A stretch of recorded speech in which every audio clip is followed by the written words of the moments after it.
You're listening to WZYE 95.9 FM. You are listening to WZYE LP 95.9 FM. The most influential name in Caribbean radio in the tri-state area.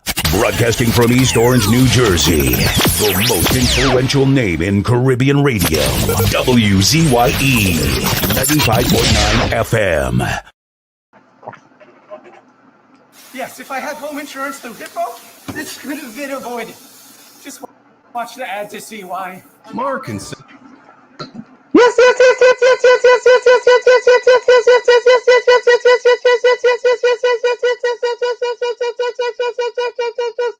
Let me say a special hello to all the WZYE 95.9 FM listeners. Of course, ladies and gentlemen, it's in the village with the dark triplets on WZYE 95.9 FM. And we come to you every Tuesday, Thursday, and Saturday from 7 to 10 p.m. That's Tuesday, Thursday, and Saturday from 7 to 10 p.m. Let me say a special welcome to no other than E. Marshall Tommy Nisbet, the commissioner in Newark. Tommy, how are you? I'm quite good, sir. How are you? I am doing. Let me put on my headphones here, man. Sometimes I have to put on these headphones. I try to do it all. I am doing fantabulous, splendiferous, and marvelous. That's wonderful because it's Thursday. Correct is right, man. Tuesday. And let me bring in no other than Diana, Waveney, Stormy, the Storm, Benskin, McDonald, boy. Yeah, Stormy stay in trouble, LeBron. Stormy the Storm, boy. Stay in trouble, LeBron, yeah, that puppy. Staying in trouble. Well, I had him locked down in the cage whole day. God, I'm sorry for that dog, boy. Yep, I put him out to pee, I put him out to poop, I feed him, I put him back in the cage, put him out to pee, poop, I put him in the cage, behaving bad. Oh, that gonna be a cage dog. The cage dog. No, today he behaving bad. Right now he's a 5-year-old in human years. He behaving bad. What do you expect for a 5-year-old? No, you didn't get a bird instead, right? No, he gonna behave himself. That's it. All right. You gonna behave himself. How often the dog trainer does come? How many dog trainer stop coming now? Oh, why is that? Well, he had 4 weeks of training or 3 weeks of training. That is all? Yeah. There's only a 5-year-old baby, 5 weeks of training? That's it. He gonna learn to behave himself or else. Oh, good. Yeah, you water spray? Yep. Oh, good. You just spray in the nose or in the ears or in the eye? In his face. In his face. In his face? Mm-hmm. But you don't trickle down to his nose? I don't care where it trickle. He's gonna behave himself. Oh, good. Maybe Nadia could give you some tips because Nadia says she had like 5 dogs. Yep, he's gonna behave. He's a very strong-willed dog. And Takisha have plenty of animals too, no? I think Takisha says she have a monkey, she have an elephant. A monkey is different. He very strong-willed. You see who was first in the village tonight in the chat? Yeah, of course. Takisha was first. As I said that, Tommy, Takisha was first, second, third, fourth, fifth. I wonder who does be first on your radio program. We get to find that out. Who does be first on the radio part of it? Yeah. You know, that is a good idea. You know, we never really, I think sometimes when people in the radio, they say like, them fellas don't pay me no attention. Yeah, boy. Oh, God. Anyway, we wonder if them fellas don't really pay me any attention. So Takisha comes first. Let me see. Let me go back in. First, second, third, fourth, fifth. Then Nadia comes 6th, 7th, 8th, 9th. Takisha comes 10, 11. Nadia comes 11. Takisha comes 12, 13, 14, 15. Then Troy Smith finally broke breaking at 16. Anyway, a special good night to Kish. Yeah. Takesha, a special good night to you. Nadia, a special good night to you as well. Same to you, Nadia. Nadia. And then we have Troy Smith. Troy Smith coming. Troy Smith, good evening, partner. How are you doing? Albert, how I abusing the dog? By disciplining? Yeah. Albert, Diana, I really feel that once that dog come in the house, that dog see a big evil. By keeping him in his outside raining anyway. By keeping him in Don't his make no cage. excuses, man. Don't make no excuse. By keeping him in his cage, animal All abuse. day? I said I took him out to feed him and let him poop. No. All day. How long do you guys feed? You eat for 2 hours? I let him run a bit, poop, pee, do what he had to do. And then I put him back in his cage. Nah. He has a big cage. I feel sorry for that dog. I ain't gonna lie. Yeah. I didn't see the comment, but I agree with you. Anyway, good night, Bonnie. Good night, Joan.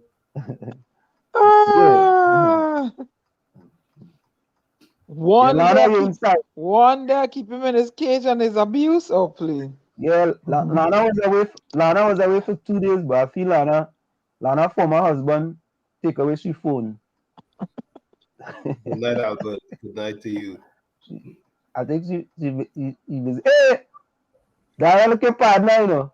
Rajvi. Yeah. Look, even Rajvi say, leave the dog alone. Rajvi, I agree with you. Oh, no. That wasn't Rajvi. Oh, that Richard Ramroop. Sabrina Riley. Hey, Sabrina. I think that is Sabrina. I know that name, you know. That has something to do with Mrs. Lobone. Albert says solitary confinement is punishment. Oh, well. Yeah. Albert, that is animal abuse. Oh, well. Rose, you're inside there. Good night. Takesha, Takesha? Hey, Nadia, I want to hear from Nadia. I want to hear from Takesha. I don't know if Rose have any pets, but I know Nadia and Takesha have pets. And I am just asking the question. If you have a dog on lockdown, you know like how exile and stranded citizens are?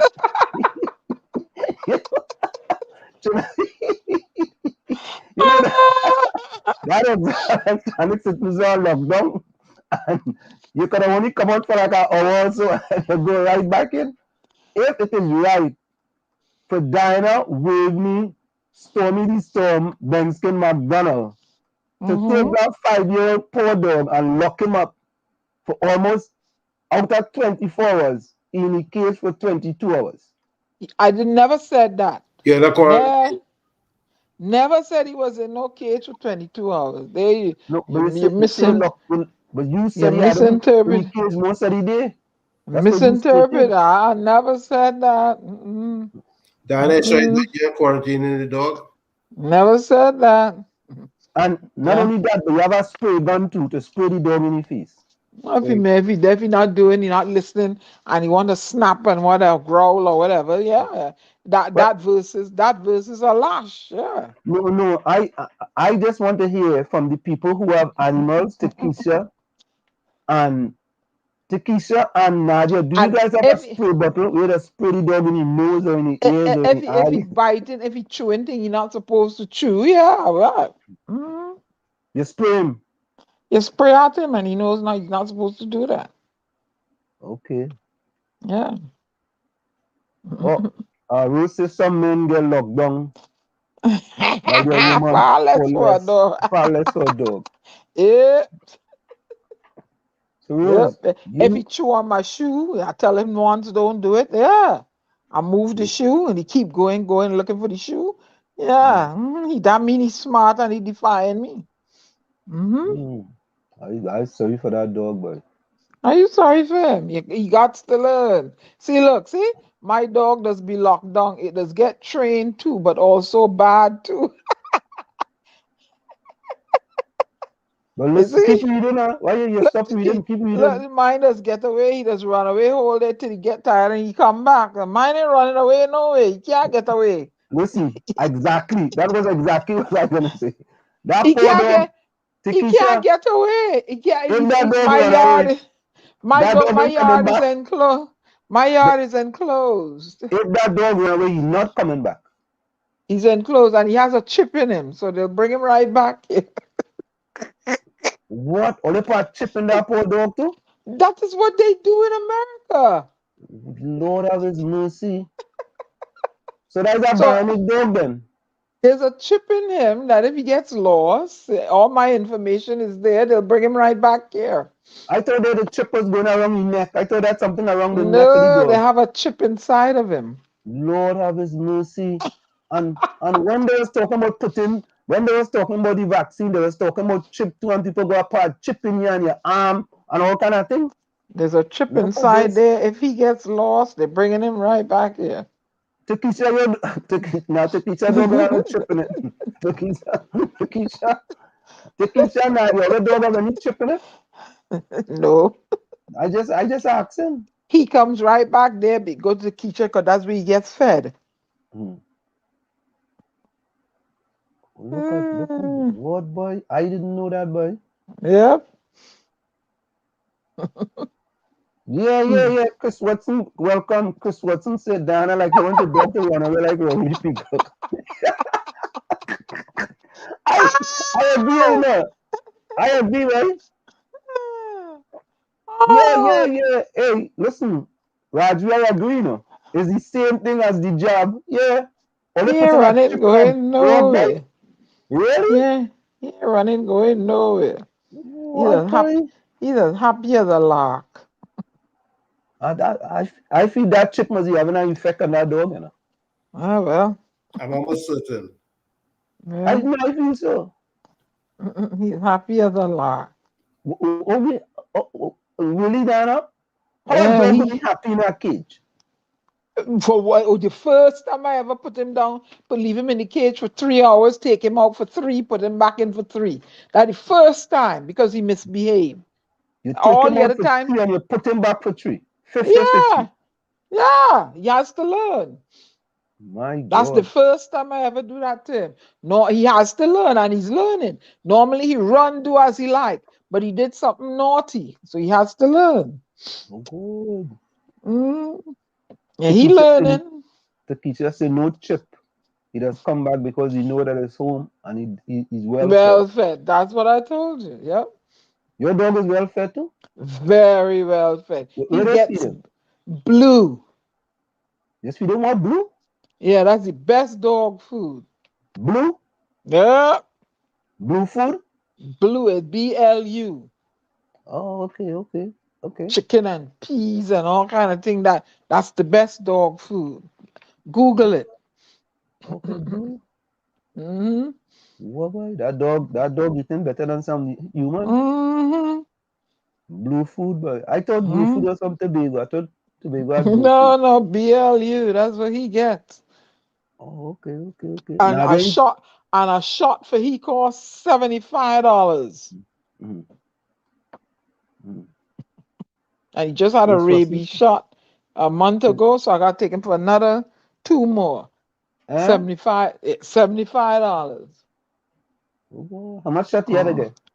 2 more. You had to get vaccine. You had to get vaccinated too. What you get vaccinated for? Rabies and distemper and all kind of a couple. Yeah. I know. Fish stick, welcome.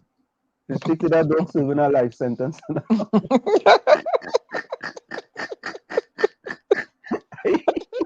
Yeah, I ain't gonna lie. I think sorry for that dog in Cuba. Fish stick is right, but the dog serving a life sentence. That poor. What did they do now down in the cage right now? He's sleeping. He's sleeping? That's fine. Okay, Tommy, you have a dog?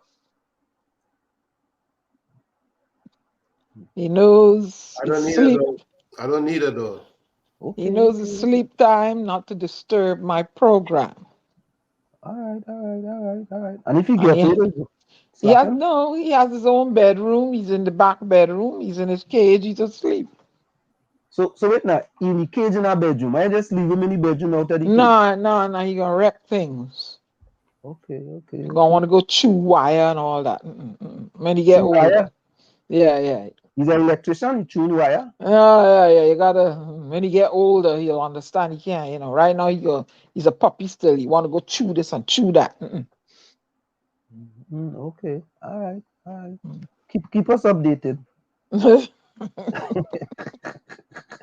Ghana waiting in testing out the teeth. Yeah. So I put thing in the cage that he could chew on. Okay. Well, he teaching now? He teaching? Yeah. So he got things he can chew on, like Okay. taste like peanut butter. The white people around here bought him some expensive things you can chew on. So he chews on that in the cage. So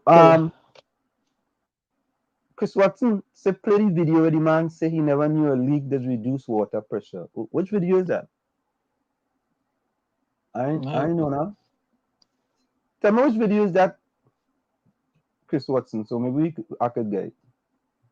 Oh, that's the guy when he was talking to the Prime Minister. Is that the one? With the Prime Minister? Yeah. Oh, okay. Talking about all those leaks.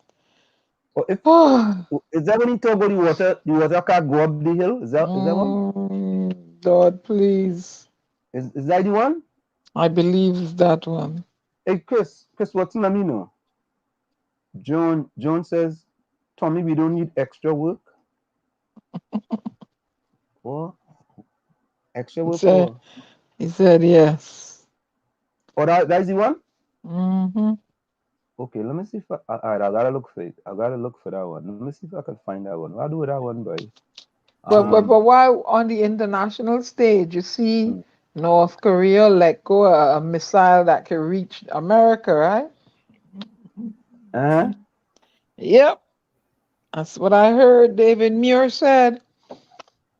Nah, them in fighting on nuclear water. But it can't. But that's what I heard. That's what I heard, right? I know I heard that the thing can reach America. Okay, good. So North Korea no beefs with America. What? I don't think North Korea have any beefs with America. So they let go something that can reach here. The madman threatening to do chemical war. Say he gonna nuke the whole world. The Guyana president say what? Trinidad falling apart. Yeah, but I just don't figure what Joan's saying. Tommy, we don't need extra work. You're right, Joan. We don't need extra work. We have cameras. I have cameras. That's all I need. Oh, yeah. What do you mean? I don't understand that, Tommy. What does She it said mean? we don't need extra work with the dog. Oh, you don't need extra work with the dog? Yeah, the dog is extra work. He's not. He just needs training. He's coming. He's doing. He does his business outside now. So which is good for him. I camera down, so that's my security. Yeah. So Trinidad is the weakest link in the Caribbean now. Yeah, I'm looking for that one, but I ain't seen it now. I thought I had that somewhere in here. Maybe they will have it labeled. That's what it is. But I have him on a routine now, so he knows his routine. So. Oh, you have him on a routine? Oh yeah. He knows his breakfast time, he knows his lunch time, he knows his dinner time, he knows his walk time. And when that time comes, you just come and get ready. Just come, or you gotta go and get ready. Yeah, no, he knows his. I wake up in the morning. He knows the wake up time. He goes to the door. We go for a walk. He does his business. He comes back home. Playtime. He knows his playtime. I let him play outside for a good 2-3 hours in the outside area there. But he's leashed, run here, there, everywhere, all over outside, because he looks like he wants to burrow and. I keep him outside. He can run, but I take him for another walk, feed him, does his business, rest. Then I put him down like 5:30, 6 o'clock, and that's it. They told me never to let him sleep outside of his crate whilst he's a puppy. Okay, he'll get into mischief. Okay. All right. All right. If all them things, is all them thing you had to go through? No, I trained him. I tell him bedtime, he knows to walk to that crate.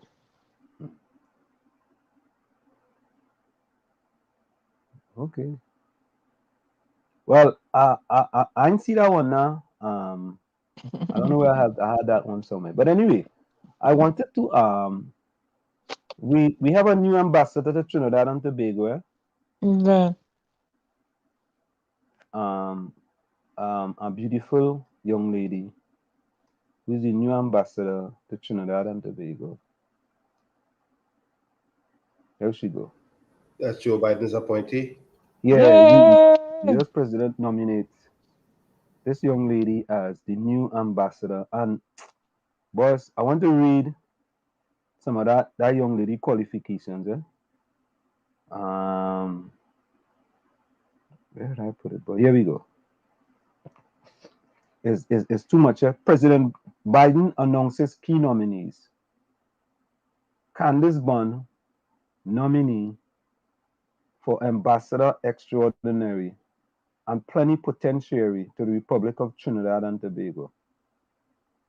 Candice A. Bond currently serves as President and CEO of AESA Incorporated, a Los Angeles-based company offering business advisory services in real estate and community development, with an emphasis on environmental stability, governance, education, and health equity. Presently, she serves as a board member of the California Head Start, is chair-elect of the board of the Greater LA Education Foundation, and is the chair of the MLK Health and Wellness Community Development Corporation. Bond is a founding member of Bioscience LA County's Innovation and Catalyst Entrepreneurial Hub to accelerate growth and development of LA's county bioscience industry. She also served on the board of the Los Angeles County Office of Education, the nation's largest regional education agency. Earlier in her career, Bond was the president and CEO of Infusion Media Partners and VP and General Manager of Essence Entertainment. She is the chair of the Malibu Foundation and board member of Women Founders Network and a member of Southern California Edison Clean Energy Access Working Group. She also serves on the California State Treasury Housing Economic Development, Jobs and Opportunity Zone Ad Hoc Committee. Bond earned a BA from Harvard University and an MBA from Harvard University Business School. All hear all of that? Mm. Not only she have a sense of a Miss Universe, but she's very intelligent too. And I want to say something to the government of Trinidad and Tobago. This is important. She also serves on the California State Treasury Housing Economic Jobs and Opportunity Zones Ad Hoc Committee. Mrs. Bond. Is it Mrs. Bond or Miss Bond? Well, we just have Candice Bond here. Miss Bond, please, when you get to Trinidad, please speak to the government about opportunity zones. Please, I'm begging you. Because it can have a significant impact on the urban communities. When I say the urban communities of Trinidad and Tobago, opportunity zones. We have quite a few opportunity zones here across this country, and opportunity zones have a significant impact on the revitalization of many urban communities in this country. And if Trinidad and Tobago is serious, you know, they will take the opportunity to listen to this young lady because she have a whole lot, and she looks like a young person as well. So there you have it, folks. The new U.S. President nominee, Candice Bond, as ambassador to Trinidad and Tobago. You know, but Today I was looking at MSNBC and they were talking about Jamaica is about to file for republic status, and they were saying there are two nations in the Caribbean that are republic that have the republic, but they seem to forget, or maybe they misinformed about Trinidad and Tobago. Trinidad's been Well, you know what I think, Tommy? I think when these Barbados just recently became a republic, correct? That's what I was saying. They say Barbados and Jamaica. Jamaica is second, but they forgot Trinidad. Trinidad and Tobago. Yeah, seems like they forgot about us. I don't know. I don't know if they forget. I just think that it's a kind of recency thing. You know. And I see they up in arms. They what's their name? Kate and William visiting. They're doing a world tour. Right. And that was part of it too. They talk about Jamaica to be a republic. And they're not too happy. And let's see the difference, right? Look at the qualifications of the young lady who is coming to be an ambassador to Trinidad and Tobago. Correct. Think about it, right? Think about it. When we put somebody to become an ambassador, you support the party, you're a loyalist, you gonna be ambassador to Brazil. What you just do? You loyal to? You go Uganda. All right. You over here, what you just do? Well, I know degree. No. Degree is not important. You go to Qatar. You go to Qatar. What you over here? What are you doing? Boss, you know what it is. I supported you in the election. I run, I give up plenty fries and all kind of thing. All right, you go and be the UN ambassador. Right? That's how we just do it. I don't think it's that bad. Eh? I don't think it's that bad. You think so? No, man, them people want other qualification. Good night, everyone. Tommy, growing up in Chumacat, Lavantil, I used to think you have to be some of the most educated people in Trinidad and Tobago to become a minister. Seriously? Because I felt that what they were doing is picking some of the most qualified people in the country to run the country. Because these are people running the country. Well, qualification on book doesn't mean anything, or on paper doesn't mean anything, No, I agree with you. But in Trinidad, it kind of who you know, and your family connection and a bunch of bourgeois nonsense. Yeah. That's what goes on in Trinidad and Tobago. Yeah, Let's that's what goes on. Don't tell me otherwise. That's what goes on down there. Please. Tommy, look at the current government, because they are the current government, right? You have Tommy, you know the Minister of Labor?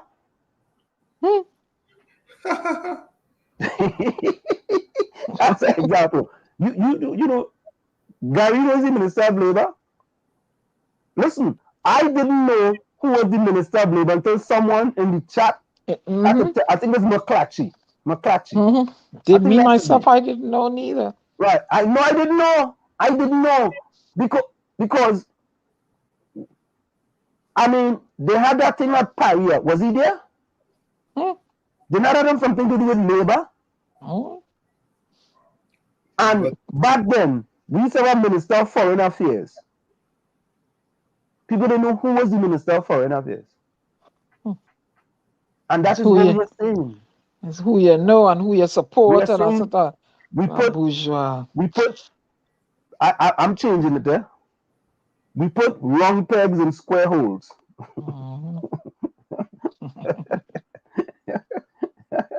All right, let's bring in our first guest here in the village, the Dark Triplets at WZYE 95.9 FM. Let me say a special welcome to Miss Limma McLeod of Citizens Union of Trinidad and Tobago. Welcome to the Dark Triplets on WZYE 95.9 FM. How are you? Hi, good evening. Thank you for having me. Correction, I am not a part of the Citizens Union. Correction. I am actually member of the Progressive Empowerment Party. I am the deputy political leader. Oh, okay. I apologize. Me Thank too. All right. So you are the deputy political leader of the Progressive Empowerment Party. Yes. Okay, wonderful. And We senior citizens, we just get things wrong, Limma. Okay, so hey. but Limma, isn't the Citizens Union of Trinidad and Tobago have some connections to PEP, being that Philip Alexander is also the founder of Citizens Union of Trinidad and Tobago? Yes, the Citizens Union is the activist part of the party, basically. So they get to go out and do all the activism and stand up where the political arm isn't able to. Okay, so of course it's for us. It's in the village with the dark triplets on WZYE 95.9 FM. We call ourselves the dark DHE triplets, DAG triplets. D is considered to be Diana. Diana is considered to be the storm. I am Anselm or Wall Street. G is Gary, who is considered to be Phantom, and we have another person by the name of Tommy. Tommy is a commissioner here in Newark, New Jersey. Let me say to you again, a special welcome to In the Village with the Dark Triplets on WZYE 95.9 FM. Thank you. So how long have you been a member in the Progressive Empowerment Party? Well, Progressive Empowerment Party came out in 2017, and I was there before it became an actual political engine. So I have been there from the get-go. Now we see in the last election in Trinidad and Tobago just recently, I think it was the first time in history that the PNM come last in a constituency for anything that was run, and the Progressive Empowerment Party, defeated the PNM. Yes, we did. Is that a signal that the Progressive Empowerment Party is now, a party to reckon with, or is that something that that's something that just happened with that previous election? Well, the thing about it is, it would prove that we are the third largest political party in Trinidad and Tobago now, right?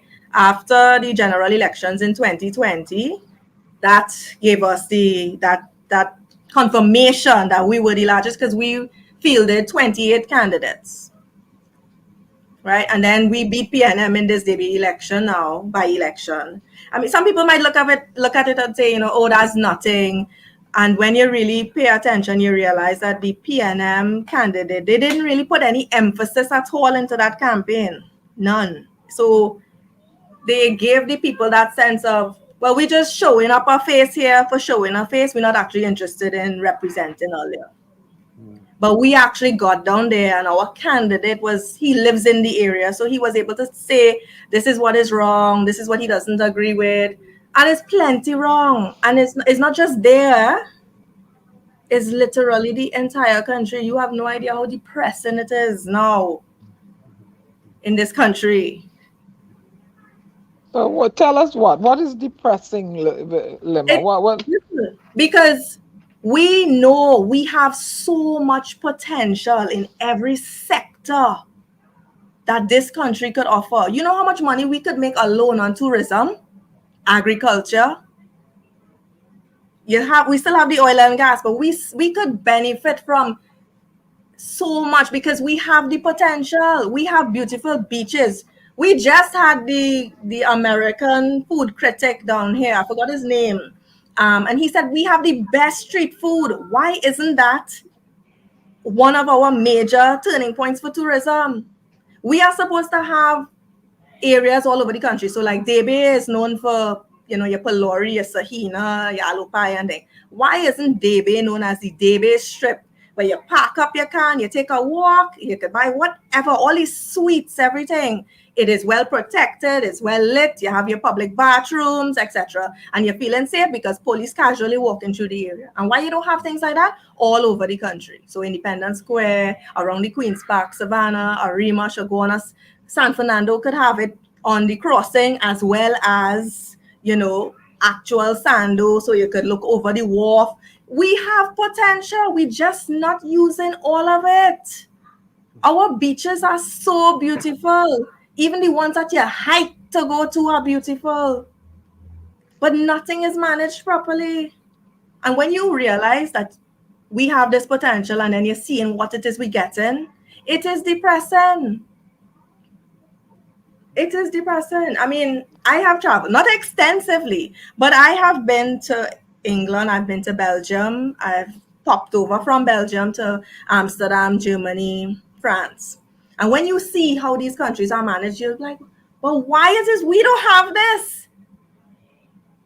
Why? We don't have reliable public transportation. It is very unsafe for women, especially, to be traveling late in the night, let alone during the day, right? Mm-hmm. You don't feel comfortable. If I go Charlotte Street to walk just to see what bargains there are, it is an uncomfortable feeling because I'm not a very big person. I'm not, you know, no Arnold Schwarzenegger and no karate master. So I am easy to, you know, hit over the head, knock down, and you go. Take my bag and go. I am not a big person. So there's this uneasy feeling when you're walking there and anybody come up close to you, you're holding your bag tight and you want to walk it. You have to walk in a store to answer your phone. It's not safe. And I don't have personal security or any kind of thing like this. I mean, when you watch our news, it's only bad news you're seeing on it. You'll find one piece of good news, and that's one out of all the bad news. That's not depressing. So what go ahead, Anton. But what do you think, as deputy political leader of the PEP, what do you think are some of the solutions to the problems that you see? Some of the solutions. Well, first of all, how we vote is our main problem. Tribalism is killing us. You see this? PNM is for the African base and UNC is the Indian base. That foolishness has to stop because it's not working. When the criminal attacking you, he don't say, all right, you just, well, I'm from PNM area and I'm a PNM, so I will only, you know, go after PNM people. Right? When the floods attack in Trinidad, they don't say, right, we only go in. When rainfall, they don't say, let's flood only in UNC areas or PNM areas. It's the whole country. Everybody's affected whether you vote or not. Crime affects everybody whether you vote or not. High food prices affect everybody, right? So that tribalism is what is damaging us more than anything. And people need to realize you're a Trinidadian and Tobagonian first, and then your party after. But then we have the two leaders bickering like children over, well, you thief more and your party thief more and you do this and you do that. But nobody doing forensic auditing. Nobody wants to deal with corruption. Nobody wants to deal with insider trading, or nobody just wants to deal with any of the problems. Our services are demotivated. When you talk to police officers, find they're demotivated. They're no longer excited to go to work, especially when you hear the problems in some of those services. So is it that what you just talked about with regard, when you just spoke about the tribal, is it that why, right, people really have no interest in supporting a third party, right, because they feel like, you know, it's either PNM or I'm UNC, and they don't really have an interest in supporting a third party like the Progressive Empowerment Party. And I'm going to talk about the PDP in a little bit. What do you think? The thing about that is we have a huge section that is sold to PNM because they grow up as a PNM till they're dead, right? And that's mostly the elderly people, right? Then you have those under them who would think, well, Kamla thief too much, so I go stick with PNM. Then you have a huge chunk of people that don't care about voting at all.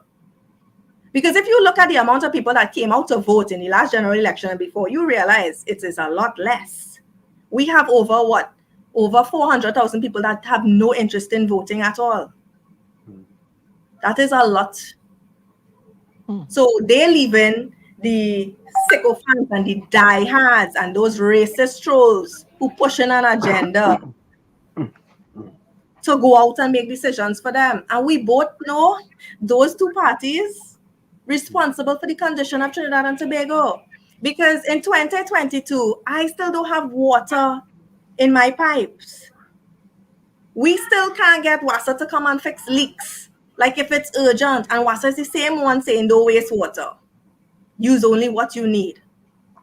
The fire service can't come in my area because the trucks they get in so big, they can't turn in certain streets, right? They can't maneuver in certain areas. They have to park up the truck a certain way and run hose up the way. Why? So basically we leave in our fire service to do Pythagoras theorem and all the different types of algebra to figure out, right, the angle, the truck at this angle, and we could run the hose through this person's yard to get to the fire. That's the madness that we have. But Limma, My fire station in my area, we don't even have a fire truck.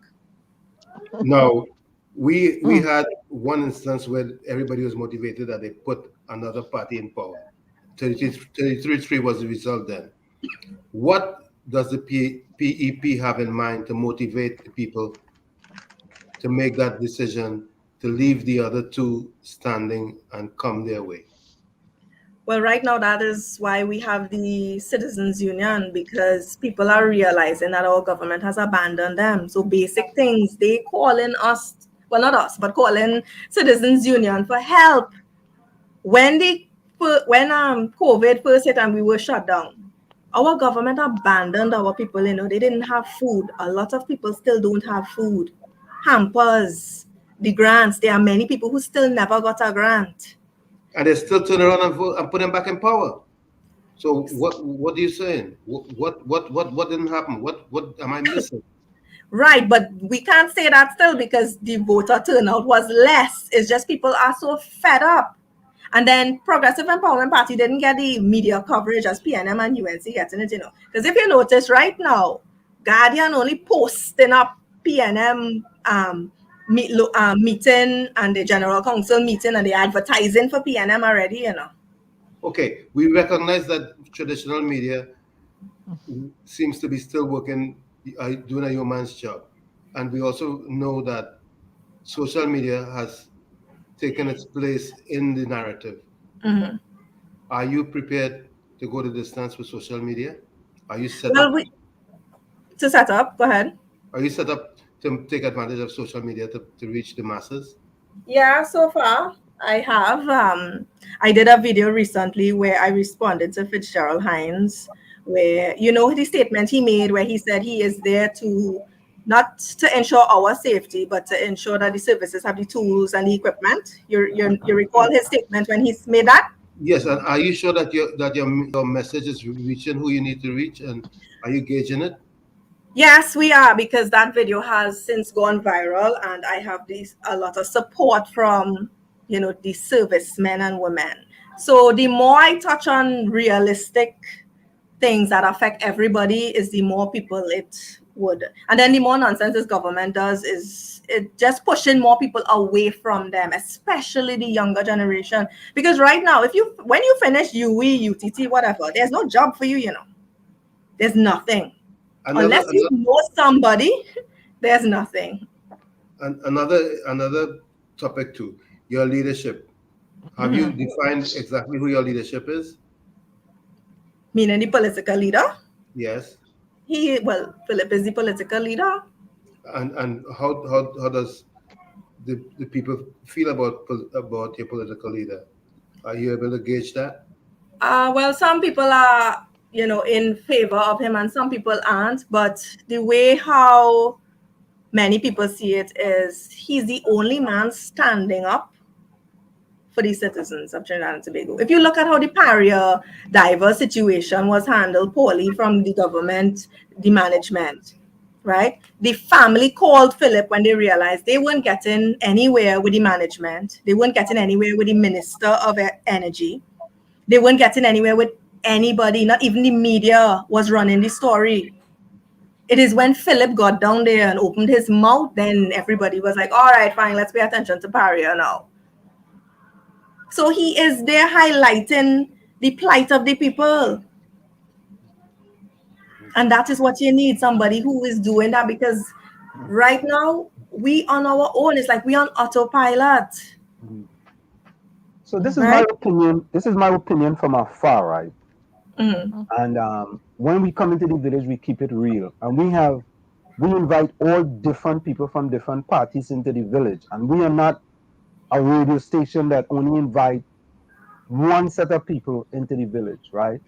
So from looking from afar, right, my belief, this is my opinion now, I think Philip Alexander has excellent ideas, great ideas for Trinidad and Tobago, great ideas. He sends out a good message, but sometimes the messenger is not the right person. And I think, this is my opinion, I think that the Progressive Empowerment Party, in order for you to have a significant impact on Trinidad and Tobago, right? I don't know if, I said I don't know if Philip Edward Alexander is the right person to lead the party because of some things he may have done in the past. You know, even though he has done, I mean, when Philip Edward Alexander has a Facebook Live, it has plenty people. Plenty people. We know that for a fact, right? He could bust a live on social media. But the reason why many people, you know, are kind of off from him as far as the Progressive Empowerment Party is that, you know, he could be the second coming of Gary Griffith, so to speak. That's my And you see opinion. Gary coming out with his own party, so it can't be no second coming. We ever begin to play? We ever begin to play? But you see, Limma, right? We all, you know, try to. I believe that you guys are trying to do the best for the country, you know. But whenever there has been an election, right? And the last time you guys ran for 28 seats, is that what it is? Yeah, in 2020. Right, 28 seats. And, you know, the people of Trinidad and Tobago decided that, you know, they're not ready for the Progressive Empowerment Party. Yeah, and that because was a lot of shown people by said the vote. they weren't aware of the third party and all of that. So, and then, I mean, that was our first attempt, and that's okay. You don't win every battle on your first attempt. So we have to go again. We have to show the people that we are still here. We still have the solutions. And the thing is that the solutions aren't rocket science that we just created. These things are functioning already around the world. Right? So it's not that we're going to invent the wheel. It's just that you want to put things in a position where it actually functions. In the beginning of COVID, I said, COVID is going to show up all of our systematic failures in every single sector. So said, so done. Everything is failing. Education, everything. You have children that have dropped out of school and they don't have a clue as to where these children are, what they're doing. Nothing. Right? We have high numbers of children being abused at home. Right? We trapped our children home with their abusers for COVID when they locked down. And now you're seeing these children out in school and they're fighting. I don't know what they're fighting for, but we have that. And instead of you get to the root of the problem as to why these children fighting, which is at home, the problem is obviously home. You want to send police to discipline children. That's not how you deal with things like that. You have to find out the root cause home. How these children are being brought up. If they both parents there, what's going on? Anybody being abused, it could be mentally. And that's another thing we don't like to do in this country is take our young people mental health as important. We don't do it for the adults, so much less children. And that is part of our problem that we reaping from it now. And there are a lot of suicides too. Yes. Yes. A lot of suicide. They're Now, now Limma, paying attention to that. Now, Limma, is it possible that PDP have given PDP the roadmap in that the leader of the PDP, Watson Duke, stepped aside for Farley Chavez Augustine to become chief secretary, and there'll be a landslide in Tobago by the PDP, but everybody knew Watson was the leader. Yeah, but you have to remember that the landscape in Tobago is completely different. They don't have no Indian party over there. It was just basically PNM and PDP. And PNM was consistently doing nonsense, and PDP was consistent with their game.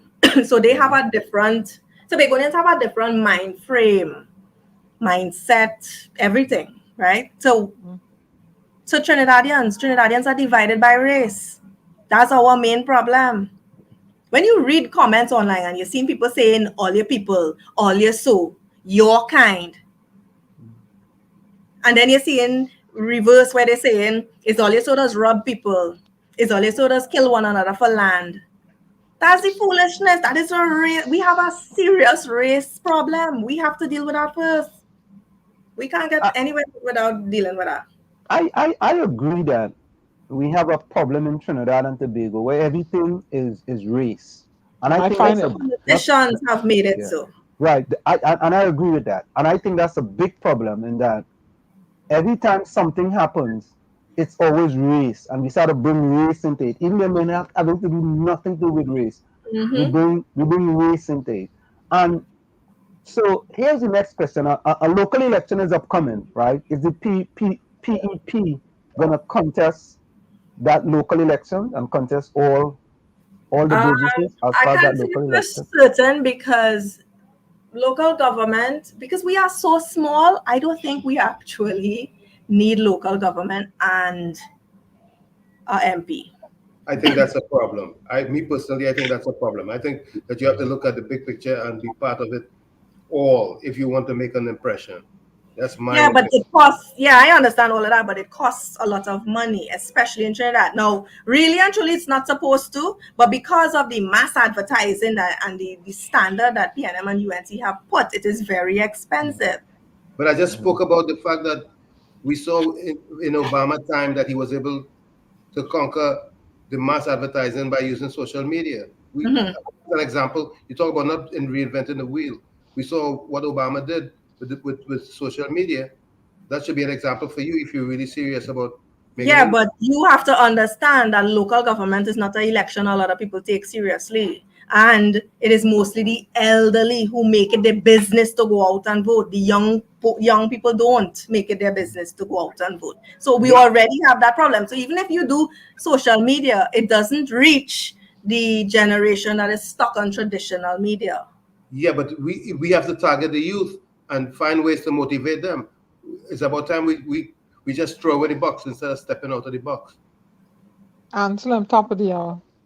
Oh, okay.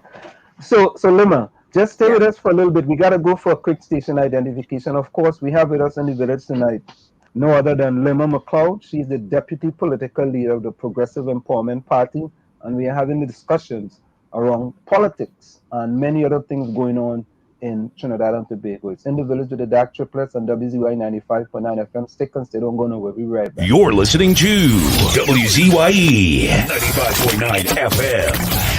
You are listening to WZYE 95.9 FM, the most influential name in Caribbean radio in the tri-state area. Broadcasting from East Orange, New Jersey, the most influential name in Caribbean radio, WZYE 95.9 FM.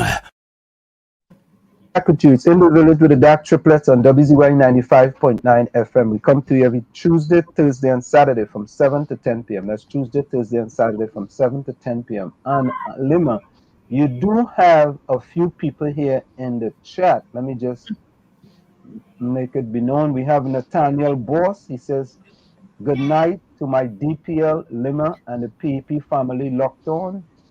We also have Christian DeLeon. I know that's another PEP person. We have Jennifer Mohammed, Limma McLeod. We have Daniel Jackson as well. Let me see who else we have here. So we have a few people who are already joining in. And I know Philip Edward Alexander has a large following on social media. And my question to how was that? Someone asked a question. Limma, is Philip Alexander related to Gary Griffith? I don't think so. I hope not. I know he's not. He's not. He's not. I know that was a funny question, but I had to ask it anyway. We asked questions from in the chat anyway. Yeah, so that was to ask that question. So Chris Jackson, I asked your question. So yeah, so you wouldn't be unhappy. So Limma, there's also someone else talking about it's Albert Montano says, Limma, tell them about Belmont policing. Is there something about that? I don't know. I see it seems like Albert Montano, he lives in Canada, but he seems to know you. But let's get back to another person named Anna Dulal, the policy. And my mistake, Ann Dulal, right? She also says the policies, LIMZ. Okay, here's a question, right? It says, does Limma know there's no room for a third party in Trinidad? As fed up as people are, it's either red or yellow. I know you'll disagree with that. Of course, because there's always room for change. I mean, you don't get change with the red or the yellow. You get exchange. Because here it is, you have PNM could call out the list of all UNC corruption allegations and whatever. And UNC could do the same thing. Here's where they both are the same. Nobody has gone to jail for either one of the wrongdoings. To me, that says something very clear, that the two of them are the ones in it together. They're covering for each other. Whereas the Progressive Empowerment Party is saying that is wrong. Thief is thief. Because you want to go behind the petty criminals, but we don't want to go behind the major criminals who doing the human trafficking and the drug trade and all these things. The US ambassador recently said that we are known as a drug transshipment. So why is it our Ministry of National Security not trying to stop that? Or at least, make it so difficult that they forget about Trinidad and Tobago and they go somewhere else. So we see a pattern here that the two of them in it together. I mean, how could that be right? We have our Coast Guard that does give you excuses. We don't have fuel. We don't have this to protect your borders. And our policy, the Progressive Empowerment Party policy, is where we put out decommissioned platforms and you outfit them with the GPS, the radar and everything. So we would be able to see everything in our in our region. So much that if Grenada need help, they could call on us. Why we don't have these things in place? Why is our Coast Guard like that? And if they do what they're supposed to do and prevent all these guns from coming in, then police wouldn't have to work extra hard and be worrying, I wonder what gun these people have that we don't have. Because you notice the kind of guns we find now outpower the police. Right? That is alarming. These things are very dangerous. And it sets a tone that your government does not want border security. Our Coast Guard needs to back up, but they need to get the political affiliation out of the Coast Guard or whatever it is hampering them from doing the job. And it is not the lower ranking Coast Guard members. That is top down. That is command coming down saying, yeah, forget that. Don't do that. When they can't respond to missing fishermen, that says a lot. Those are our people, our fishermen. I don't care what those fishermen doing.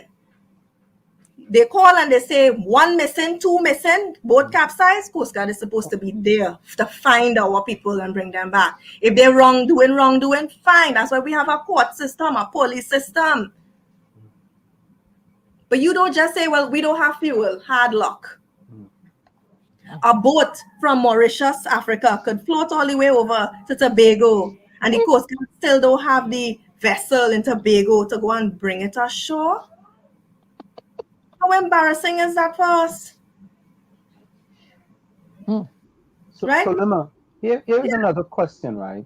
If the PEP, right, cannot put up any seats for a local election, and they could only run for 28 constituencies out of 41, how could the voter take them serious as a party that want to run the country? Local government is still a long way, and I didn't say we weren't. Okay. Right? We have not decided as yet. We're still looking for candidates. We still open up our options. There are a lot of people who are willing to come on board. We still have to sift through people because people are interested. People are fed up. They want change. They don't want the same thing over and over. We vote back the same people, and what has changed in these constituencies? Nothing. I still don't have water 24 hours. I'm on a water schedule 2 days a week. My roads are terrible. Terrible. Fire services get problems to come up here. If I call an ambulance, they'll take half an hour to come. And what constituency is that? I am under Porter's Bay North, St. Anne's West. And who's your representative? Stuart Young. Oh, geez. Exactly. No, the climate is right for the change that we want so badly in Trinidad. And we are desperate for it because we need more options for our young people, especially when it comes to jobs. But if the PEP means business, they have to take the bull by the horn. They can't be half-stepping. I agree. We plan to. We are hitting the ground from, I don't want to say it. I don't want to give it away. No, you have to give it away because it's the only way it's going to be known that you mean business. If you keep it a secret, then whose business? Your business when you want it to be the country. But she doesn't want them to have the upper hand on her. She has that right. Yeah. Upper hand, lower hand, things are in a mess. And they bring in an alternative to straighten things out. Come with it. So that's easy for you to say, remember, you don't live here. You are living abroad. You when you call the police, they show up. They don't tell you, well, we don't have a vehicle. Oh. Right? This is the reality we are facing here. We have to be very careful with how we do things and what we plan to do. And this is the reality that outside of Trinidad, people don't get. Or they will sit down there and yes, you support PNM and you have all rights to, but you are there, but you aren't feeling what we feel. When we lose our loved one because they were murdered, and then you don't get redress from the police system, you don't get redress from the court system. You are leaving a person to become their own worst enemy and then look at what happened with the Zephaniah guy who was kidnapped from work and was dumped like garbage at the Maracas lookout. How you want his family to feel? How you want those pariah divers family to feel and move on with life? Like, yeah, I could live my life normal now. I get my husband buddy. That man not coming to lie down next to you every night anymore. But if you're going to make a change, the only thing to fear is fear itself. If you're going to change all these ills, the only thing to fear is fear itself. You have to just go for it. But you can't. But you can't get them your strategy yet, though. You gotta get. On this radio show, you can't be given strategy, but at least you can let it be known and put them on notice that you're coming at them. Well, she did. She let them know they're coming. From all angles, don't say that we can't do local because of this and that.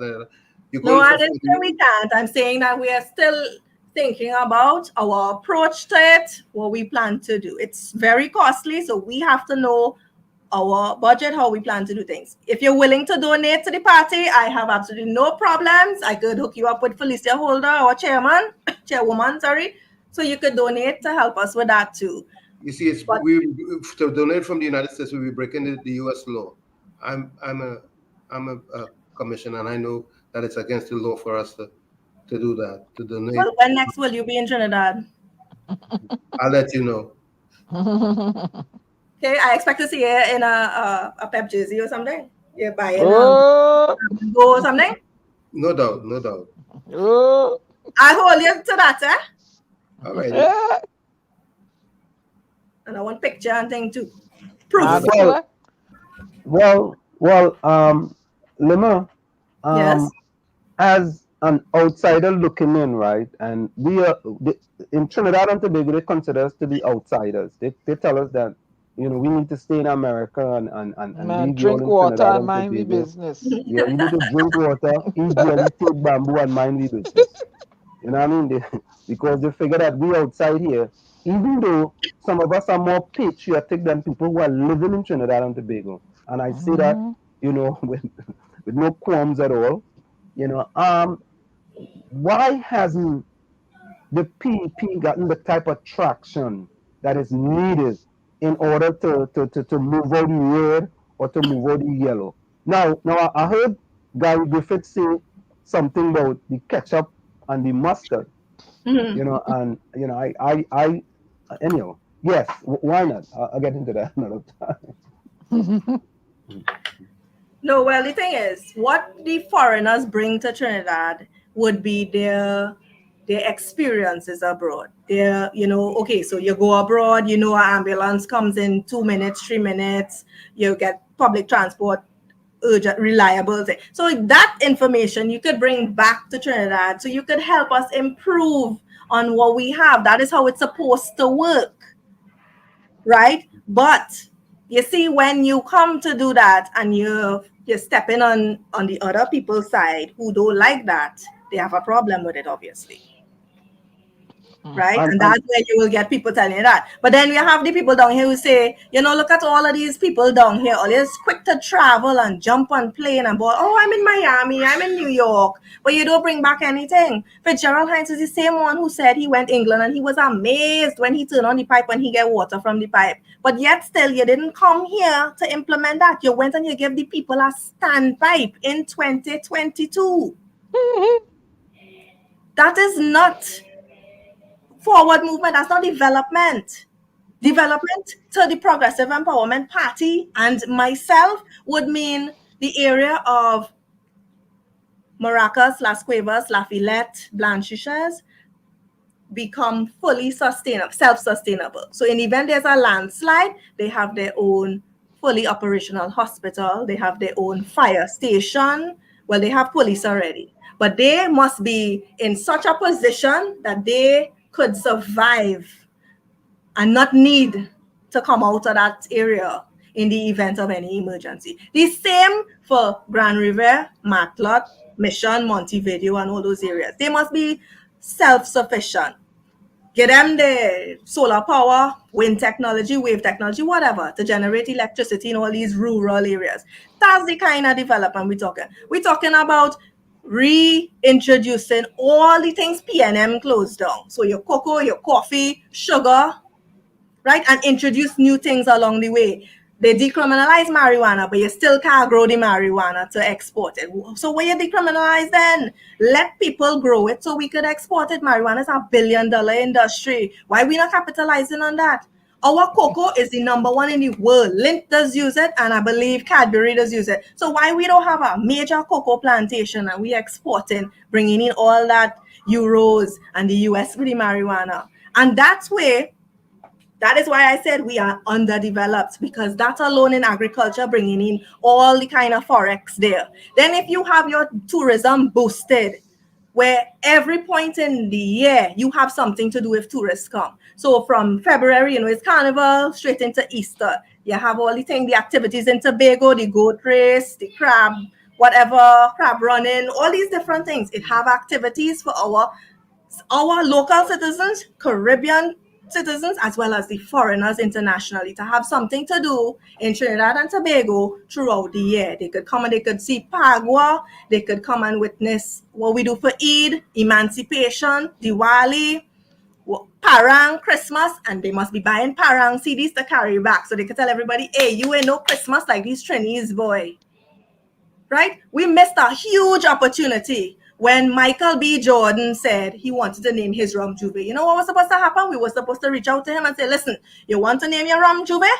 No problem. Launch it in Trinidad, showcase Trinidad and Tobago. From the time you mention the word Juve, you must see Juve in Trinidad, you must see Carnival, you must see Maracas Beach Day. And every rum you want to launch, come and let's do something in Trinidad and push Trinidad and Tobago like that.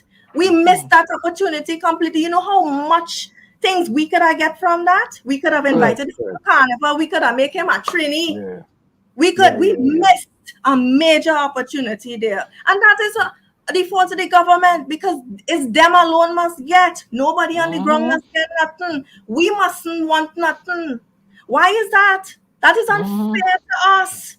You telling me I mustn't want to have my country in the light it's supposed to be in? Where we're supposed to be celebrating everything. We are a multicultural country where we're supposed to be glad. Yes, we have doubles, we have roti, we have crab, we have callaloo, we have everything. We're supposed to be celebrating these things, but no, Rowley balling. What's so special about doubles? Right? Those are things you're insulting our people. Those are things we are supposed to be celebrating and advertising worldwide. Come to Trinidad. You know what Trinidad have? Good food, beautiful women, great music, plenty activities, festivities. Come and enjoy Trinidad and Tobago. That's what you're supposed to see. You're not supposed to see we on the top 20 list for corruption. Don't come to Trinidad because there's crime. They're killing women like they're eating nuts. So Limma, can I give the Progressive Empowerment Party an advice? Can I give them an advice? Okay. You need to be outside too, talking about the Progressive Empowerment Party, because people on the outside only see Philip Edward Alexander as the face of the Progressive Empowerment Party. It's just the same thing with Duke. People saw Duke as the political leader of the Progressive Development Party. The Progressive Patriots, right? And I am listening to you, and I'm asking myself, why are you? And I don't know, and I'm just saying, that. Why are you also out there on the trail talking about the PEP? Because here you are, we are having an interview with you, and you are very, you're energetic, you know what you're talking about. I think more of that will help the Progressive Empowerment Party, get to another level. And I'm just, I mean, I don't know you. This is the first time I met you. But I'm just trying to give you a little advice, because sometimes when you see the Progressive Empowerment Party, and sometimes, people just look at it as, and if the people may not be take to Philip Edward Alexander, that's if the people didn't take to Watson Duke. But they hear you, then say, well, you know what? At least we have a person who's a deputy political leader, who, is very active, and we could, the message is good, and that's the message, but we could listen to what Limma is telling us. That's my advice. More of you be very helpful to the Progressive Empowerment Party. I have my social media platforms there, but the thing about it is I try to talk on the issues that are happening. So right now I'm so focused on fire service because that is a major issue right now. And we have a lot of demotivated servicemen, and I am the one. Philip also highlighted some of their issues, but I also highlighted it on a video, and that video has since gone viral pertaining to the basic things they don't have to perform their duties. So now that school is reopening, because I have 3 children, I have a little bit more time to go out and be able to do more things. So that's why I said, in the upcoming days and weeks, we will be more out there. Right. So, for example, if Philip Edward Alexander is going out to do a live, and he's going to get people alive, he can let you speak for 5 minutes as the deputy political leader of the Progressive Empowerment Party. Just as an example. If another week he's going somewhere, he can say, well, Limma, I'm going here. Do you have time? I mean, you don't have to stay the whole thing, but it's just that if he's reaching 1,000 people viewing, as an example, right? There will be 1,000 people who get to know you much better, as an example. I know that the Progressive Empowerment Party is not just Philip Edward Alexander only, because that's what a lot of people think. It's just Philip Edward Alexander. So I'm not trying to put down Philip Edward Alexander or anything like that. But as an outsider looking in, when we see the Progressive Empowerment Party, we see it as a brainchild, which is absolutely correct, of Philip Edward Alexander. And I think with a person like you, you can help to bring other people, who will be disenchanted with the PNM and the UNC, I don't know if you guys are going to win. And that's what politics is all about. You never know what can happen. Right? You Yes, never know. indeed. You gotta be in the race. You gotta be in the race. Yeah. It sounds like it kind of sounds like I'm roping you in to be a Pep supporter here. No, it's not that you're roping me to be a Pep supporter, but I like to keep it real, as we say when you come into the village, we keep it real in the village. And I mean, I didn't know of you, right? And I'm listening to you now, and I think but Philip should have thought about that. I listened to her and Hadassah. Where's Hadassah? Why Hadassah in here? I am not sure. I tried to message her and she has not responded, but Hadassah has not been sleeping well, so I'm assuming she's sleeping now. Yeah. So what made you decide to leave a party or not be a part of a party to become part of the Progressive Empowerment Party? I live in a PNM constituency and I've seen the neglect. And I am born and raised in Belmont, right? My father is from Gonzales, my mother was from Belmont. And I see the neglect every day. Every single day I see, and it's not anything is that we don't want much. We just want basic things. We want proper roads. We want water. And if you say you're sending water Wednesdays and Fridays, then send the water Wednesdays and Fridays, right? Because I understand, you're still getting the gist of how water is supposed to be. I mean, we have an amazing water policy where water for all, but I get it, WASA isn't quite there yet. But if you say there's a schedule, then stick to your schedule. If I call to report a leak, then for Christ's sake, come and fix the leak. Don't leave the leak there and have water wasting, because that is what is happening, right? Water is wasting right now, right? I'll give you a perfect example. There's a leak in front of my property that is undermining the road, which is a main road, and it is compromising the integrity of the retaining wall holding up this road. I have called WASA. I have repeatedly called to report the leak via the 800 leak number. I have tried using their app. The app does not work. I have called their CEO and I have left about 4 messages with the CEO telling them exactly what is happening. Nothing has been fixed as yet. I have spoken to my regional corporation, which is Sawa Laventil. The supervisor came, he checked it. He said, before they do anything, the leak has to be fixed. So they are keeping back everything. So if the wall comes down, that's it. So who's supposed to fix the leak? WASA is supposed to fix the leak. Then WASA and Stuart Young get the leak fixed. And how much? And who's paying? And how much? Let me ask you something, Limma. How much? How many days a week? How many days a month you get water?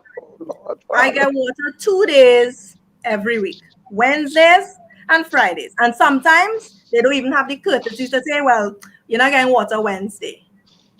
And how many days? How much you have to pay for? How much do you pay for?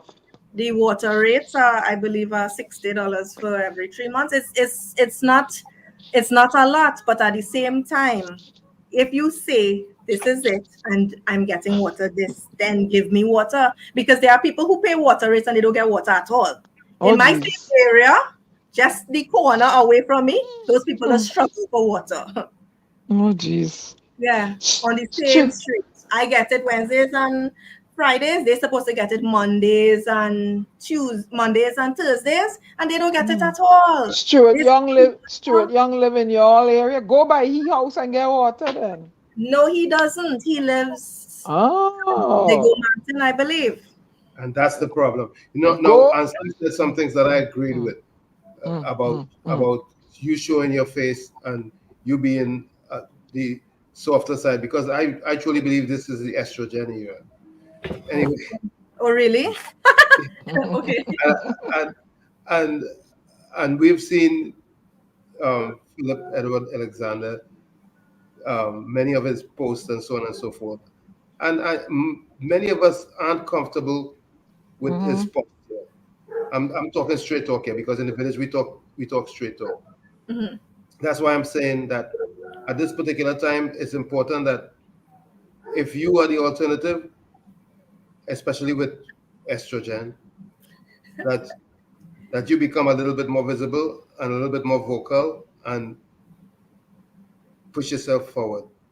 Well, listen to this, Tommy. I know for a fact Philip Edward Alexander is listening, and and we're not trying to gas up Limma, so to speak, as you know, a term that they say, because I personally don't know her, right? And I'm just seeing something, and I mean, many of us have always seen Philip doing the lives all across the country, and when something happens, he goes there, and of course, at the end of the day, he's looking to get political mileage out of it. Everybody's looking to get political mileage. They're doing things, so you can enhance what you're trying to accomplish.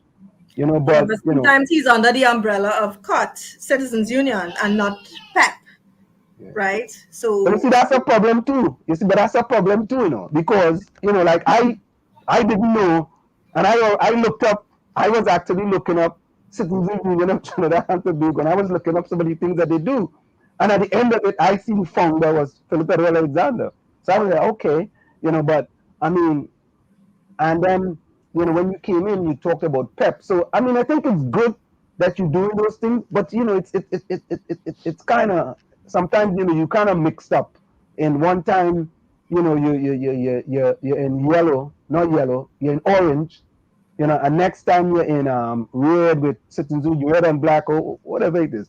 So I think sometimes it's just kind of it's sending mixed signals then, so to speak. When the PNM goes out or the UNC goes out, is the UNC Women's League, is the PNM Women's League, it's Haliconia or something, but it's just that sometimes, I mean, from my little opinion, it sometimes just send mixed signals. But here's a question from the chat. It says, question for Limma. Chris Watson. Every new politician party starts out as political virgins, but once in power, they become dipping in the cookie jar. What makes the PEP different from the rest? We don't have any 1% owners as the red and the yellow. And that's the problem there. Because this is why, again, there's no legislation for corruption and money laundering and all these different things. We don't have anybody behind us pulling our strings. We are all citizens who are fed up of that nonsense. We all represented our constituencies where we live. Our candidates lived in the constituencies that they represented with the give or take of 1 or 2, right? So we are people who are feeling the issues, dealing with the problems, and want change. And that is the most important thing, that we want change, and real change, not exchange. Not that you take a coin and you flip it and you get PNM on one side and UNC on the other side. That you get complete change. What good have we had from either one of them? Has any politician gone to jail for corruption? Has anybody been prosecuted for human trafficking, money laundering, any of these things?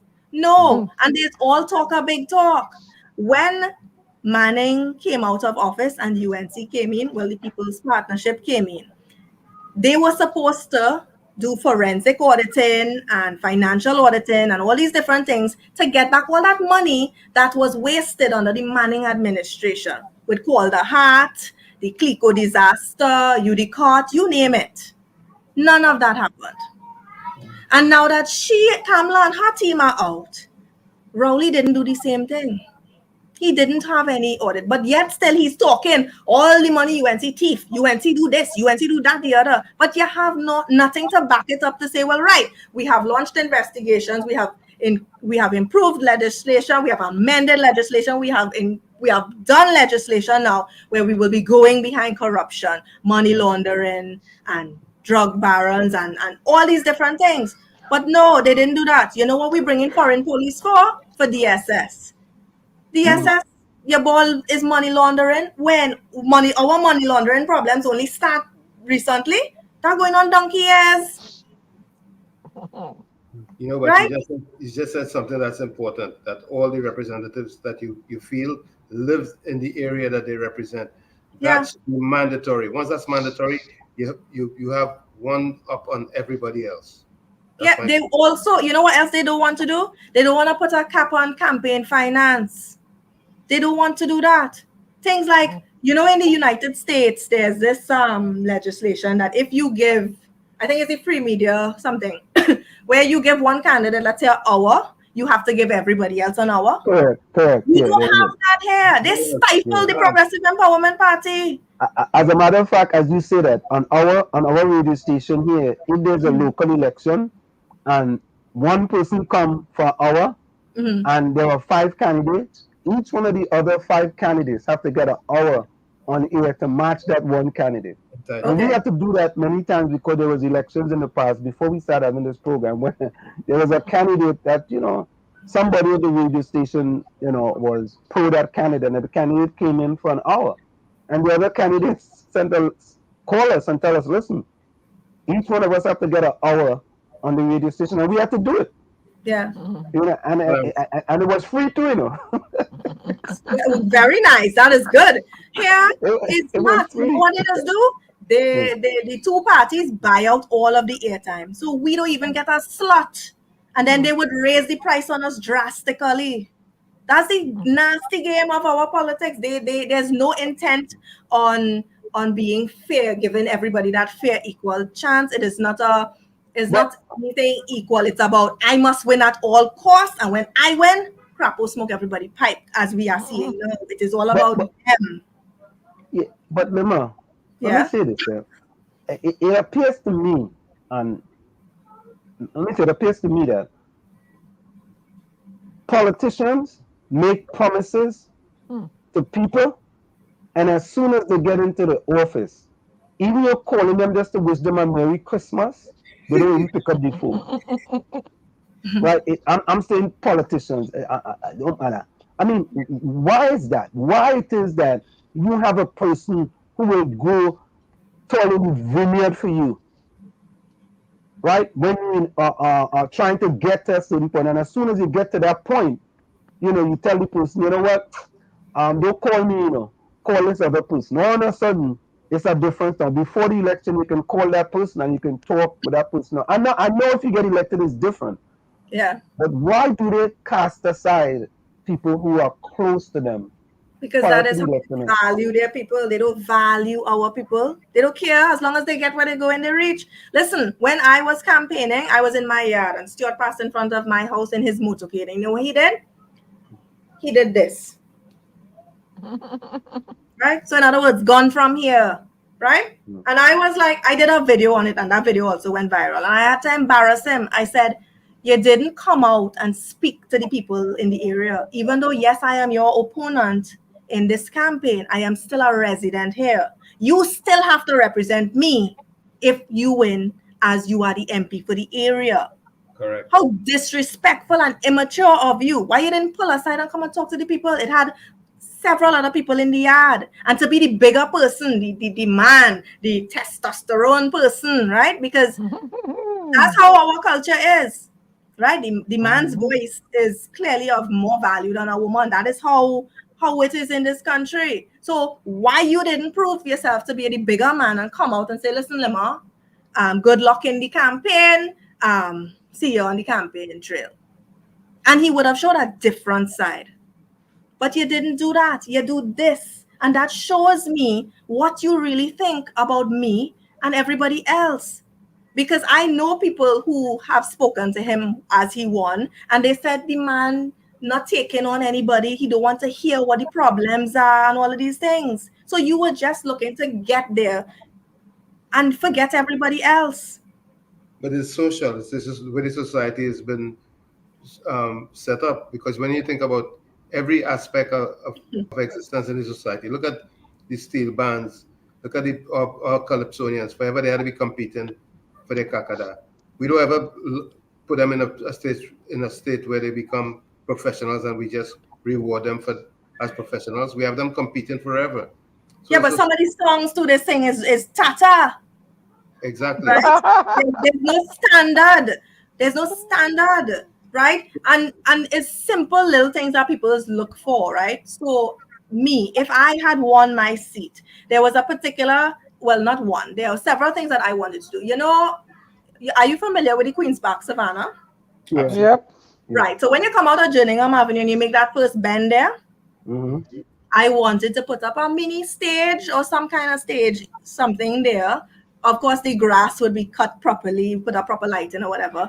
I don't like the idea of removing the carnival booths. I think we should have it up because it would be, people get their little piece of the pie. They sell what they have to sell along the way, and it's an income for them, as well as when you have Carry Festa and all the other little activities that we have in the savannah, right? So the stage there, and then you could have had on a different night, old time calypso. You could have had poetry. All those young and up and coming dance hall artists from Gonzales and all the other areas could have come out in the open. Of course, we will have to have security and all these different things because they would be singing in their area, but people would be afraid to go in their area to hear them. So bring them out, right? You set up proper public bathrooms and seating arrangements. People could come and picnic. We could have had the amusement park further in the Queen's Park Savannah. So we have a nightlife. And people would have been able to enjoy. And in each booth, you sell something different. So you sell the Chinese preserves, the Indian sweets, the African sweets, your tulum and sugar cake and all those things. The man who does sell all the African wear, somebody said, and you go along each way doing that. That way, when tourists come, they have something to do in the evening. Right now, we have nothing. Nobody have a spot. You could bring out a whole family and have something to do with that, what I had wanted to do. So Granny could have come out and listened to her old time calypso and remember when the flag was going up. Children could go and play in the amusement park, parents walk, you buy your snow cone, your cotton candy, you buy your sweets, whatever the case is. You take pictures, and you're casually seeing police walking through, keeping the peace. No, but if you had a cow pen, that would be better. So Limma. This is things to bring back your community. You know what else we could have also included there? A museum. So children could have seen how long time we used to do bread in the oven, how they used to do the soak the ham in the pitch oil pan, homemade bread, all the things that are dying away now that is part of our culture, our history, they could have seen. Why it is we don't have a museum showcasing our history. And when I say our history, I'm talking about pre-colonial history from the Arawaks and all of these things. So children who do history could go and get a visual. This is how it was. Because when you go Germany and you go France, they have those museums where they World War I, World War II, you hear the songs, you hear the horse, you hear everything. The canon, everything. Why we don't have that? We can't know where we're going if we don't know where we come from. No, it's interesting that you say that. I always ask myself, right? King and Queen of the Band, them costumes are so unbelievable every single year. If we had a carnival museum, for example, and we have the King and the Queen of the Bands from years gone by, Tantan and Saga Boy, where them? All them things in a museum. You know how much money Trinidad and Tobago will be making? Yes. I mean, yes. And we had we pick out certain parts of the steel band from Panorama. Right? Evolution of the steel band. This is the steel band that went Panorama in 1910. Right? We go from 1910 to 2022. This is where we go. And it's crazy because think about this. I remember Salvatore building at the corner of Frederick and Independence Square. And I couldn't believe I went back to Trinidad and mashed down the building. We have no sense of history. You see them, they mash up the Griffith Church on Frederick Street too? Right? We're losing every bit of our history. You know what else we're supposed to have and I always get so mad for? You see, when you come out of the plane and you're in the airport, there's nothing trendy about that airport. Where is I would have had an interactive map. You are here. From the time you come off the plane, you're supposed to be hearing steel pan, little soaker, not too loud, not to hear over the speaker, but just enough to know that yes, you're in a Caribbean island. You must be seeing people performing, little whatever the case is, selling their music. So you must know, right? We are in a Caribbean country. Thank you. The huge auditorium area there. They could have had a huge map of Trinidad right there. and Yep. Tobago, and you could have Yeah, hey, look, pictures we of here. the mighty We go in here. Sparrow, pictures of Janelle Pennick, Miss Young, pictures of all the Calypso Rose, all them. You know what I'm saying? All Yeah, these things. yeah. Ainsley Crawford, all these guys. Yep, talk Yeah. the talk. Right. Where is the Trini food in the airport? No, we Yeah, are KFC. KFC. Yeah, talk it Kentucky talk. Fried Chicken is Trini food, isn't it? Is it Talk Kentucky talk Fried it Chicken? talk, Lemma. Fine. Talk Fine. Isn't it Kentucky talk. Fried Chicken a local food? Talk it Where's the talk. roti? Where the crab and dumpling? Where the KFC. doubles? Right, we just Yeah. killed the doubles vendor actually. Doubles vendor who's selling piako. They He kill him. died today. Yep, He was they kill him. murdered. Right? KFC stands for can't effing cook. You know, they need local food there. Yeah, talk it talk, Yeah. Limma. Where is the Trininess in that airport? No Caribbean, nothing, no soca, you didn't see nothing. Yeah. And when you get there, passport and customs form. Not welcome to Trinidad and Tobago. How was your flight? Yeah, what you come here for? How long you staying here? What was your business abroad? And they're buffing you like Rowley. Yeah, and not only that, you leave in Trinidad, you must have everything Trini about that airport. So when you leave in, you must be crying and bawling. I don't want to leave Trinidad. Yep. That's what it's supposed to be. That is what we are. But you know, Limma, back then, when I left Trinidad, people used to come to the airport and cry for you leaving Trinidad. We had a waving gallery. We don't have a waving gallery. And people used to, I cry. Many times I see my family, I'm going up in that waving gallery. I cry, you know. We need to have that back, the waving gallery. We get rid of that, boy. Churunders want to see the planes take off. There's no way other than that for them to go unless they're on a plane. Give the Churund a little chance to see this now, this major plane going. We're not serious. And all of these things is things that we could have been making money all how. Yep. Talk. Yep. And the things that they're selling kind of overpriced when you're going through. Kind of a little overpriced. But you know, I try to give the person a sale, you know, they're a little overpriced. They're a little overpriced to me. But I try to, you know. So Limma, hear what somebody else says, right? It says, Anselm, say it as it is. Philip Alexander was with the UNC and the PNM. He worked with the PNM for Section 34. So is he a right fit for the country as a new option?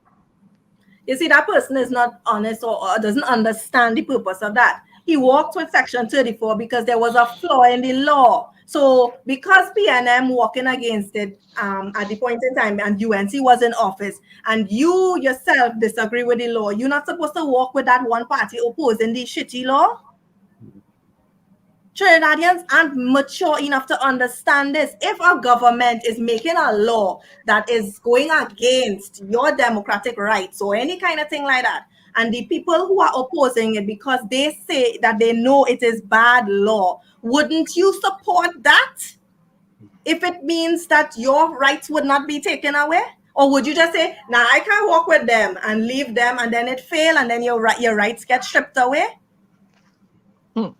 It doesn't look like that. It has to be where you are mature enough to say, okay, yeah, I don't like PNM, but we don't have a choice. This is how our country is set up. We have a government, we have an opposition. The government is doing nonsense. They're writing a law. The opposition is marching against it. We have to support the opposition to march against it because it is not good for Trinidad and Tobago. It has nothing to do with I was in this party. He was never a part of PNM. Right? Country first, and this is what Trinidadians don't get. They just put party first. This is why PNM doing it to them, giving it to them, and they're sitting down quiet and taking it. Listen, Kamala could say the right thing now, right? And it could be the perfect thing to say, right? But because the UNC is so badly damaged, people will say, nah, Kams, we ain't taking you on. You're looking for this. You're looking for, mileage or whatever the case is. People are going to say, we're not that mature to say, okay, yes, we don't like you, but what you're saying is true. And it's the same thing people have with Philip. We don't like you. But what you're saying is true. You don't have to like Philip, but we all know what he says is the truth. He's the only one fighting for Trinidad and Tobago. He's not fighting for a party. He's fighting for Trinidad and Tobago. If that person was in a problem and they call Philip, he will be the same one to jump and say, okay, fine, I will see how I could help you. But Limma, here's one thing, another thing that I see, right? Philip Edward Alexander, as the leader of the PEP, have sent mixed signals previously. For example, he was a member of the COP, right? Mm-hmm. He had indicated in the past that he was leaving, and I can read for you. It says, former political leader. This is an article in the Express, December 29, 2020. The headline reads, Philip joining the UNC. Former political leader of the Progressive Empowerment Party, Philip Edward Alexander, says he's showing his full support behind the United National Congress. In a telephone interview with the Express, Alexander says that he intends to formally apply and become a UNC party member. He said he made this decision because a unity is the only way to get rid of the People's National Movement government. Now, if this is accurate, and that's what he says, what has changed in that he's saying that a unity is the only way to get rid of the government? This was in 2020, right? Is now 2022. Is unity not a way of getting rid of the PNM government, or is that? Or I mean, I don't want you to talk for him, right? Yeah, But I understand. I understood why he said it too. At that point in time, yes, we needed to unite against to defeat this particular party. But we are having issues where the UNC is unwilling to change, and that is also part of the problem. You can't want to just say, okay, yeah, we'll join with all you and we'll accept everything you're handing out. They have to change as well, and this is something that they're clearly not understanding or accepting. That change needs to happen on their part. They need to revamp and change over their entire image because it is badly damaged.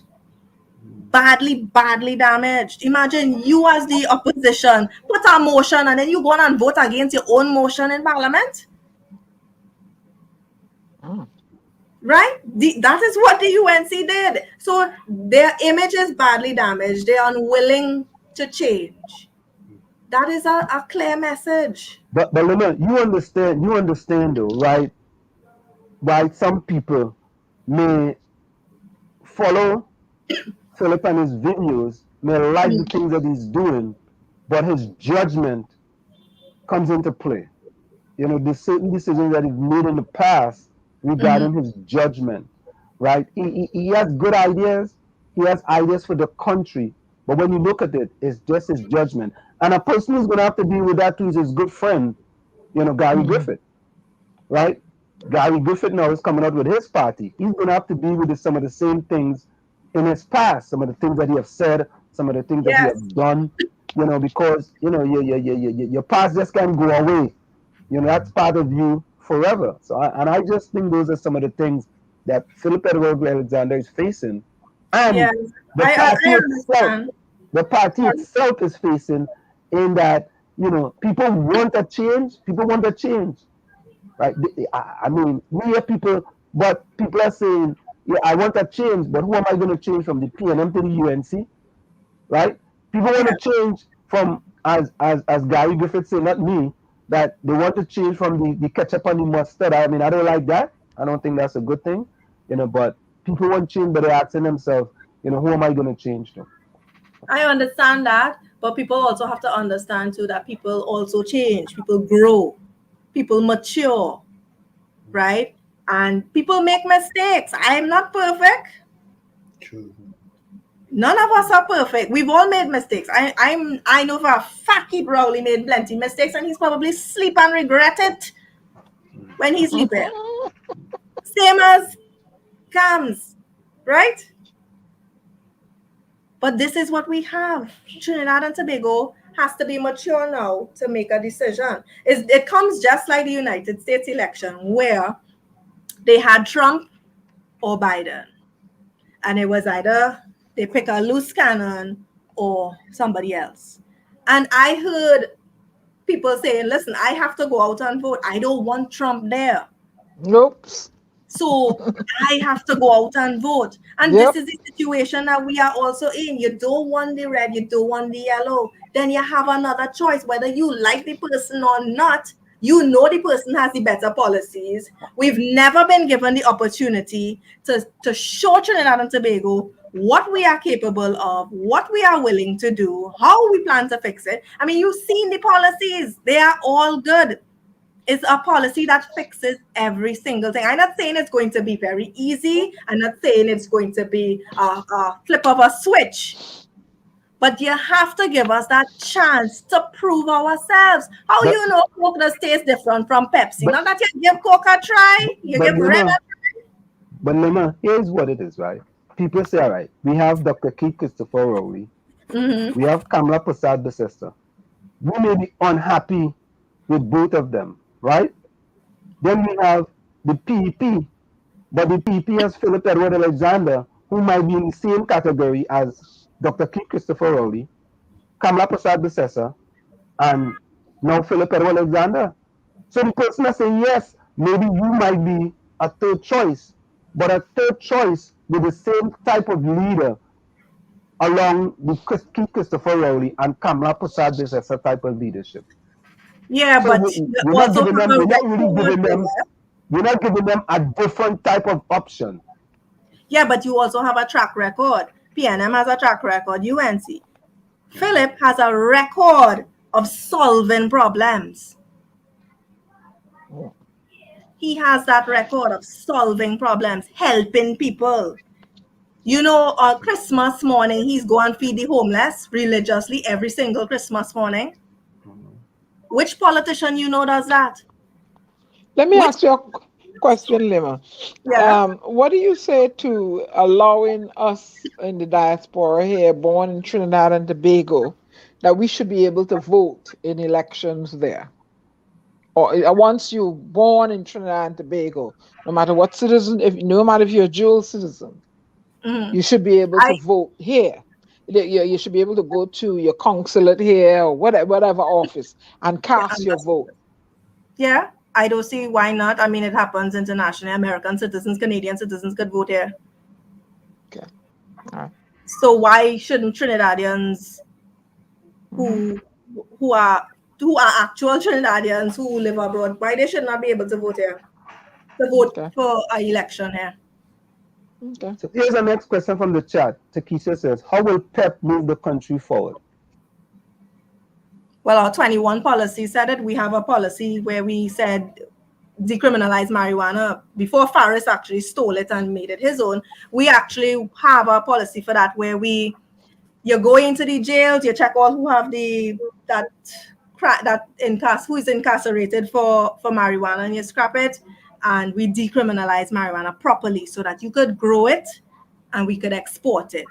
We want to do things like introduce marijuana with medicinal value. So people who don't want chemotherapy and all those other harsh drugs could utilize the medicinal value, right? So we have that. We have renewable energy. We want to tap into wind power, solar power, wave technology. There's also a new one where they could put the blocks on the roadway where people walk and heavy foot traffic generates electricity.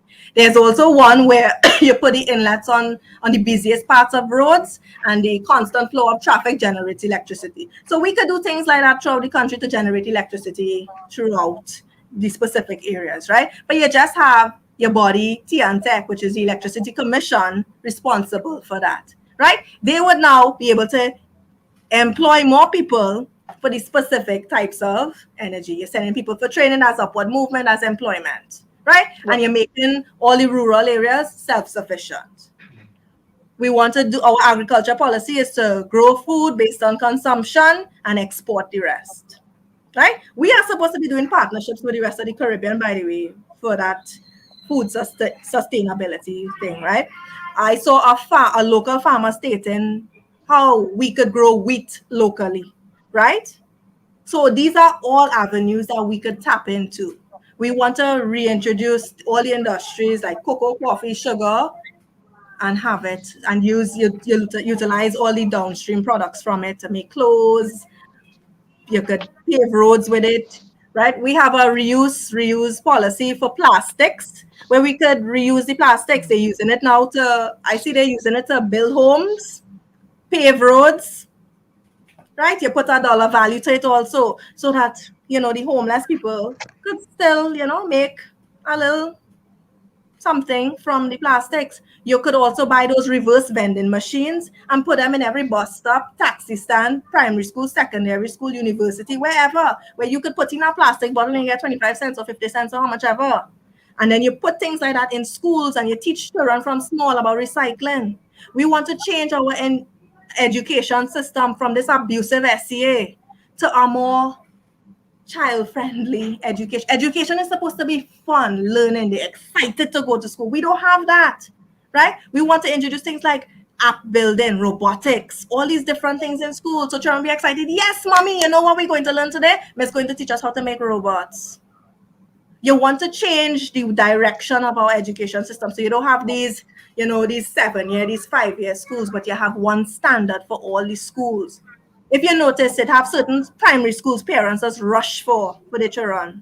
That needs to stop. You need to make all the primary schools have the same things. And you introduce a GPA system so you could track every teacher, every principal, every school, and every student. So you will know, right, as the Ministry of Education, right, this school is underperforming. And then you could zone it down to, is it the class? Is it the teacher? Is it the child? And then you would be able to say, right, this child has problems. Is it something home? We want to put things in place where children come to school and they're exhibiting, little disruptive behavior. Okay, something is wrong. Let's find out. Is it home?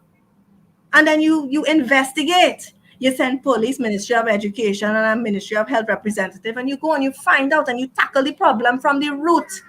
You don't just say, oh, that child hadn't, he don't want to learn, forget him, and you forget about the child. No. You want to fix the problem from as it starts. You want your health system where every health center is open. Well, no, I can't say every, but the majority of them open for a little 24 hours so that you take away the burden from the hospitals. Every health center should be able to stabilize up to a major heart attack, and then you transfer to a hospital. You telling me somebody from Blanchishes have to go Port of Spain to make a baby? They can't go in their own community or hospital in Blanchishes. Even if you don't have it in Blanchishes, you have it in Lafayette or Las Cuevas, even Maracas to make the baby. You have to come quite Port of Spain. Look at what's going on with our fire service right now. Santa Cruz is responsible for Maracas, Las Cuevas, Lafayette, Blanchishes, right? Santa Cruz does not have a fire truck right now. So you know who has to respond? Sawa Fire Station. Look how far that is. That is. Stick with us a little bit. We're going to go for a quick station identification. It's in the village with the dark triplets on WZYE 95.9 FM. We have with us the deputy political leader of the Progressive Empowerment Party, Ms. Limma McLeod, and she's with us tonight. Let's go for a quick station identification. We'll be right back after this. Stick and sit, don't go nowhere. It's in the village with the dark triplets on WZYE 95.9 FM. You're listening to WZYE 95.9. You're listening to WZYE 95.9 FM. You are listening to WZYE 95.9 FM, the most influential name in Caribbean radio in the tri-state area. Broadcasting from East Orange, New Jersey, the most influential name in Caribbean radio, WZYE 95.9 FM. We are back with you. It's in the village with the dark triplets on WZYE 95.9 FM. We come to you every Tuesday, Thursday, and Saturday from 7 to 9 p.m. So, Ms. McLeod, here is a question from someone in the chat, right? Dave Hernandez. Dave Hernandez, welcome. Why does Ms. Limma and others within the PEP block individuals who have pertinent questions as to their leadership? I don't block anybody. I don't know. I mean, no, it's okay. It's okay. It's just there are some people though, like you're having a show and they would come on to say, some disgusting comments. Like I've heard people comment about, how we look. I've seen some people comment and say, oh, we are self-hating black women. Because we don't support the PNM, we are self-hating black people. That's how they describe anybody who doesn't support PNM. That's the kind of foolishness that you get. I can't allow somebody like that to try to belittle me or say things like that. It just, nobody will stand up for that. Well, I don't like the PNM. So, hey. Right? No, but those are the comments that you would see. They would come on and say things like that. They would say, oh, you don't like black people. I don't like the PNM and I don't like the UNC. So, hey. Here's another question from Fishstick. Fishstick says, question, is PEP ready to stay in an opposition position also? Because we might talk about PNM and UNC, but they stand their grounds in both government and opposition for years. Mm-hmm. What is the first part of the question? Is PEP ready to stay in an opposition position? I guess, to be an opposition party. I mean, you have an election and we are opposition? Yeah, you're opposition.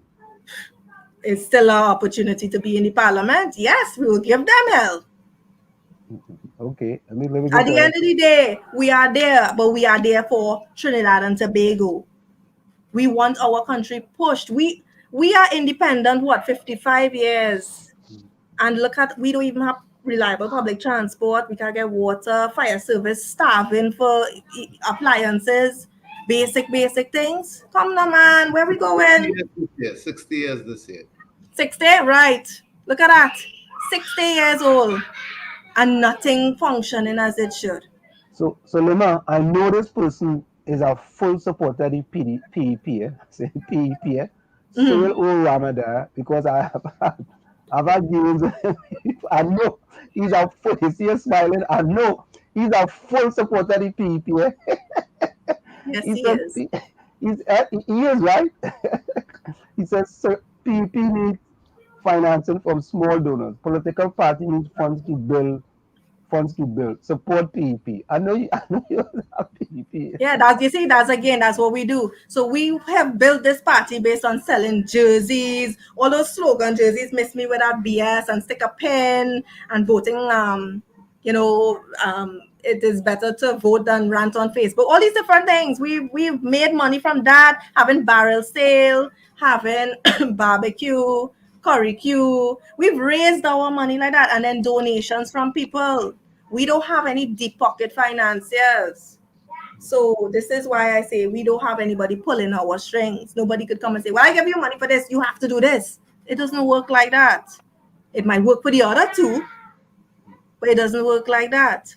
Let me say welcome to Daniel Jackson. Daniel Jackson went, welcome.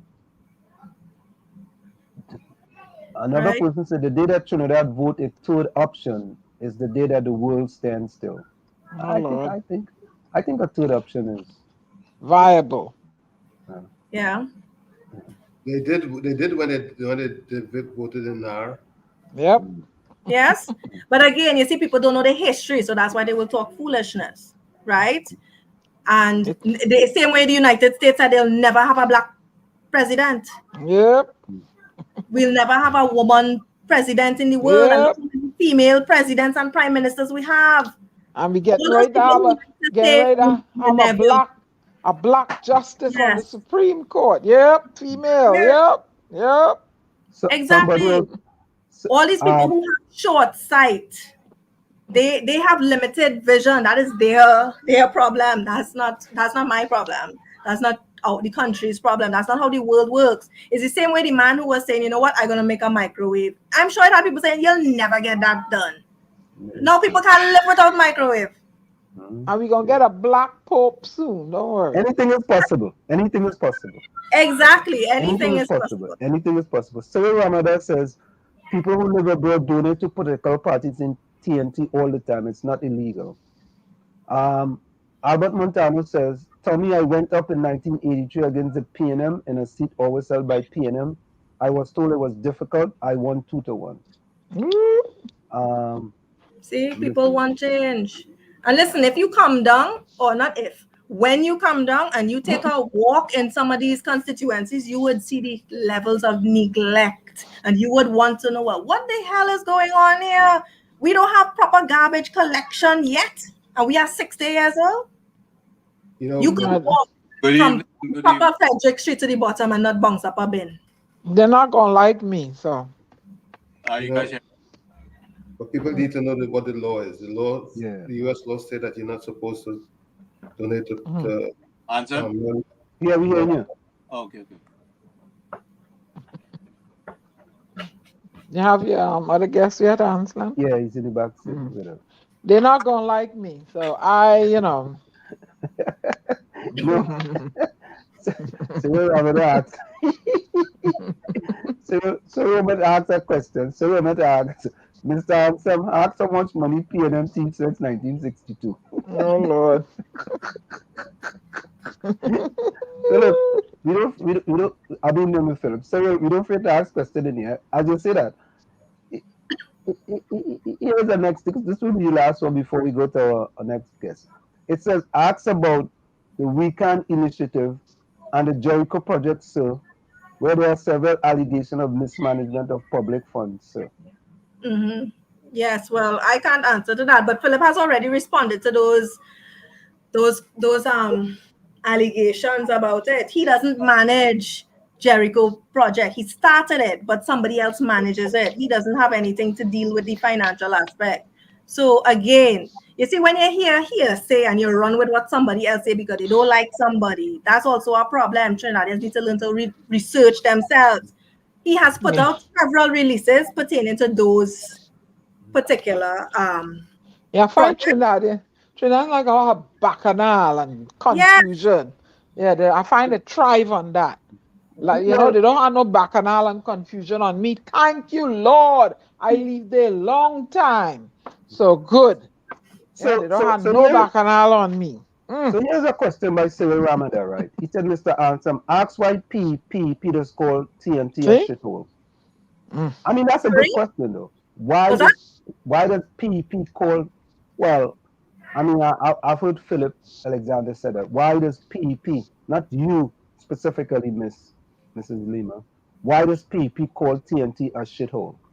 Listen, if you can't get public transport, if you getting killed and raped and dumped, like is yesterday's news, men going missing, nobody could find you, nobody know where you are, you just drop off the face of the earth. Can't get no water. You can't get water. You can't check get internet. Your education system collapsing. You could get the wrong surgery in the hospital. Your baby head could get sliced open during a C-section. You could leave Cedros to go Point Fortin Hospital because you are in labor and they refuse you because they turn into a COVID hospital and you end up making your baby at the side of a highway.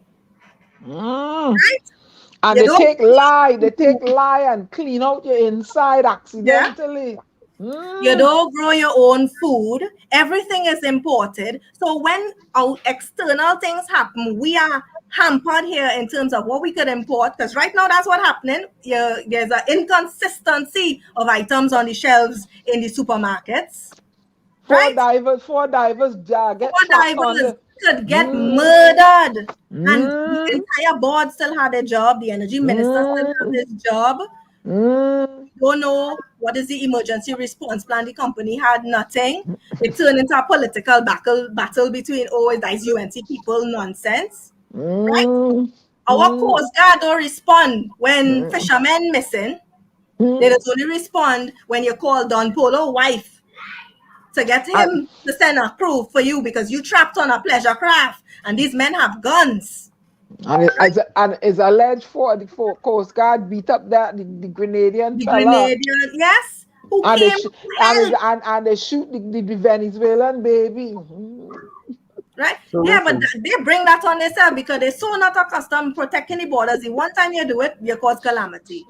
Right? Your police service in a mess. You call them for an emergency, they tell you they didn't have a vehicle.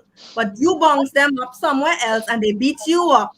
Right? Because police complaints going up now. Right? Prison officers getting assassinated out of the job. Fire officers depressed in the job because they want to work, but they can't work because we have an incompetent Minister of National Security. Prisoners escaping. So how is that not a shithole? I wouldn't say it. right? But at the end of the day, this is what you would describe it, right? Our prime minister like to compare us to the countries that he considers worse, right? He considers us, still better than Haiti, right? But Haiti fuel is cheaper than Trinidad, right? Look at the direction Barbados going and Guyana going. We closed down Petrotrin and oil gone up. So, Mrs. Lima, we want to say to you, thank you so very kindly for joining us. And I hope you can take a few of the advice back to your political leader that you got in the village. Any closing words before you go? I just want people to know that there are other people in Progressive Empowerment Party besides Philip, even though he might be the most vocal.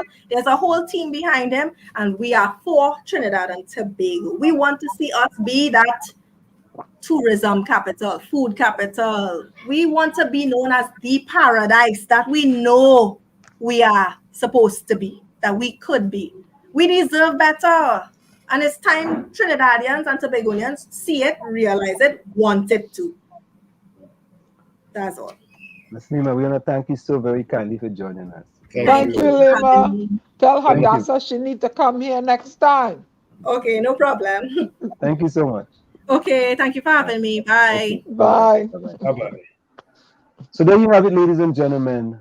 Okay, let me bring in the next guest because he's patiently waiting and I don't want him to wait any longer. Former Attorney General, Let me Mr. behave Garvin behave myself. Welcome to In the Village with the Dark Triplets on WZYE 95.9 FM. It's called the DAG DAG. D is Diana. Diana is considered to be the storm. A is myself and Summer Wall Street. G is Gary. Gary is considered the phantom. And we have another individual, a fourth individual by the name of Tommy. Tommy is a commissioner here in Newark, New Jersey. I behave Mr. myself, Garvin, sir, because I am a born Trini and a Bajan too. So you might take away my Trinidadian citizenship. Mr. Garvin Nicholas, welcome to In the Village. How are you? Thank you very much, and good evening to all of you and all of your viewers and listeners, wherever they are.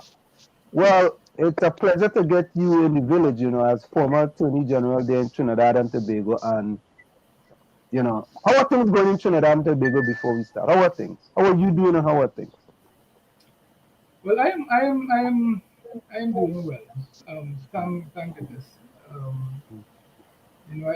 I'm keeping my head down and building my legal practice as best as I can. Now, we heard after my family, and that is what is keeping me happy. Okay, great. So what? Is Hello? your political career over? I don't know if it's over, but I have taken a little bit of a step back from active politics because there's just way too much bacchanal, and the voice of reason is sort of pushed aside because there's so much noise and nonsense on the airwaves, and sometimes you get a little tired of it. But I still have conversations. I still write from time to time. I still engage with people on issues that I think to be relevant to the development of Trinidad and Tobago. Now, with that in mind, right, Mr. Nicholas, with that in mind, right, we here in the diaspora look at dual citizenship. Now, we understand, well, many people understand and some don't understand the situation with the new Attorney General in that he was born in Dominica, right, and he got citizenship in Trinidad and Tobago, and he became the Attorney General. Now, Yes. it is my understanding that under the law, he's able to do that, right? But here's my question now. And to add on to that, if someone is born in the United States, and this is a question, if someone is born in the United States of Trinidadian parents, and they come to Trinidad and they get the citizenship, that person can also become an MP or an Attorney General. I mean, once they're appointed to the Senate or so on, or they could run for political office. Is that accurate? That is accurate, mostly. I think on the face of the law, one would assume that to be the case, but there is just this minor bit in the law that speaks to having allegiance to another country. And that was taken up by the courts in Jamaica, because even though the person, I believe, had acquired Jamaican citizenship, and one would have thought, because I think it's a similar law to what we have in Trinidad, the parties contesting the position suggested that the person, although they didn't voluntarily gain citizenship from another country, they were still actively being a citizen of another country with that allegiance. So that the courts then went on to have introduce a further test, which would look towards the person's behavior, which included things like renewing their passport and thriving on the original citizenship, as holding on to that aspect of their life and not giving it up completely.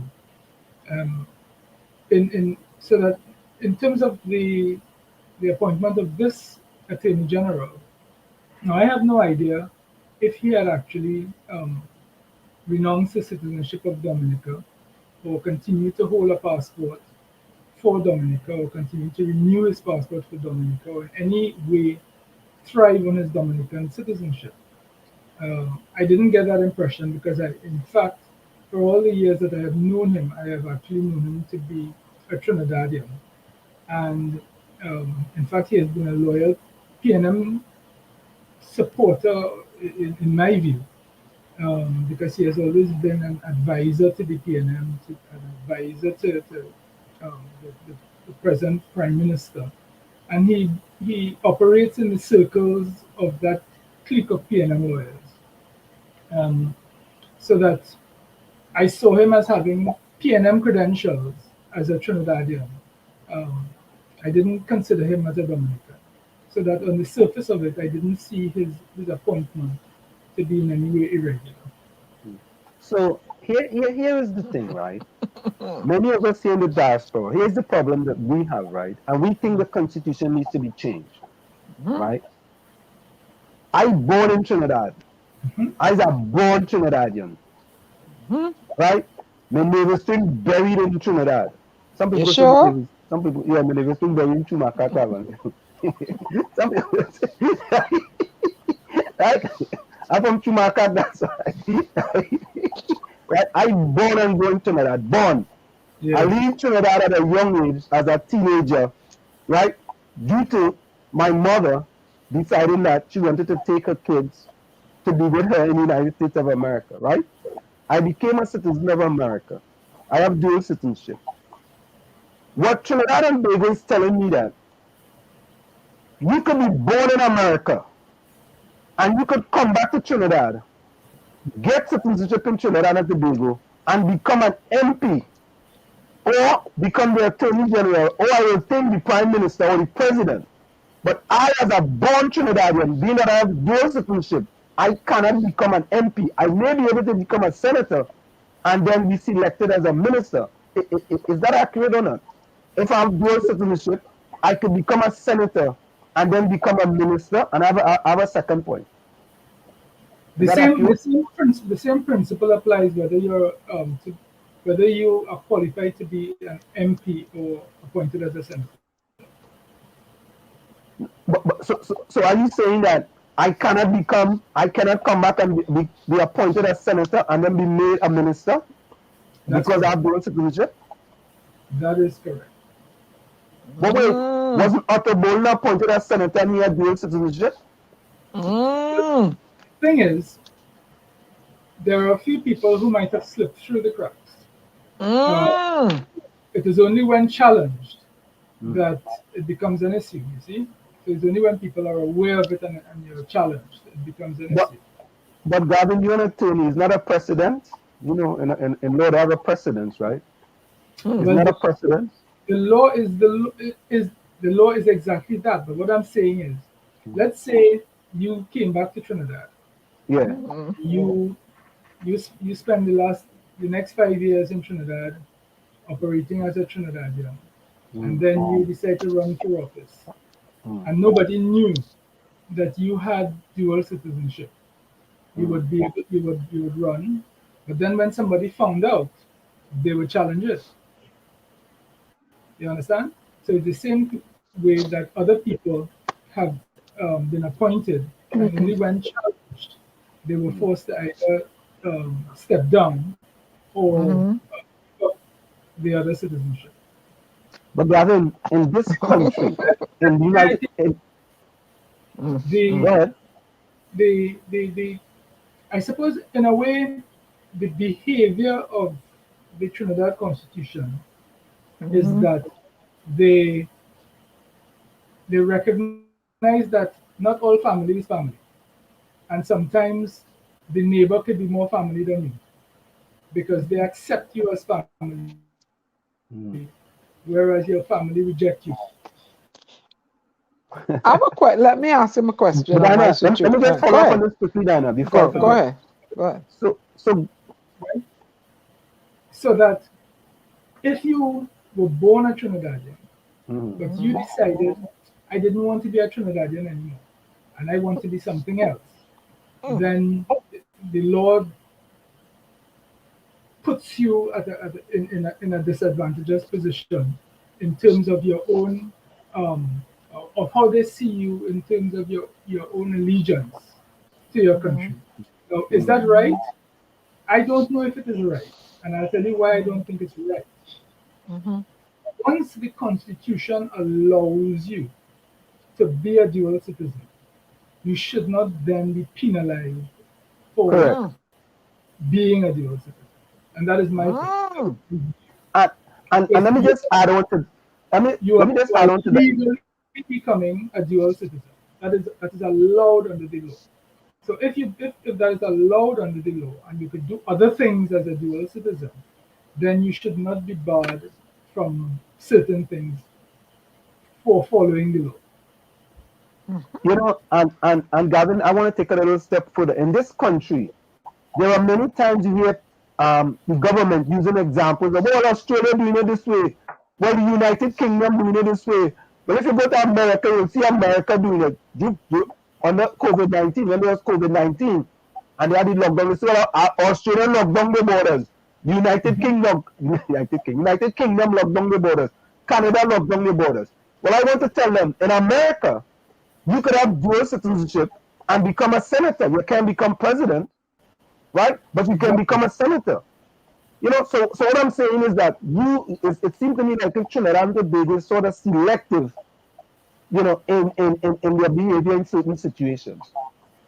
But you know, and that's disadvantageous to us in the diaspora.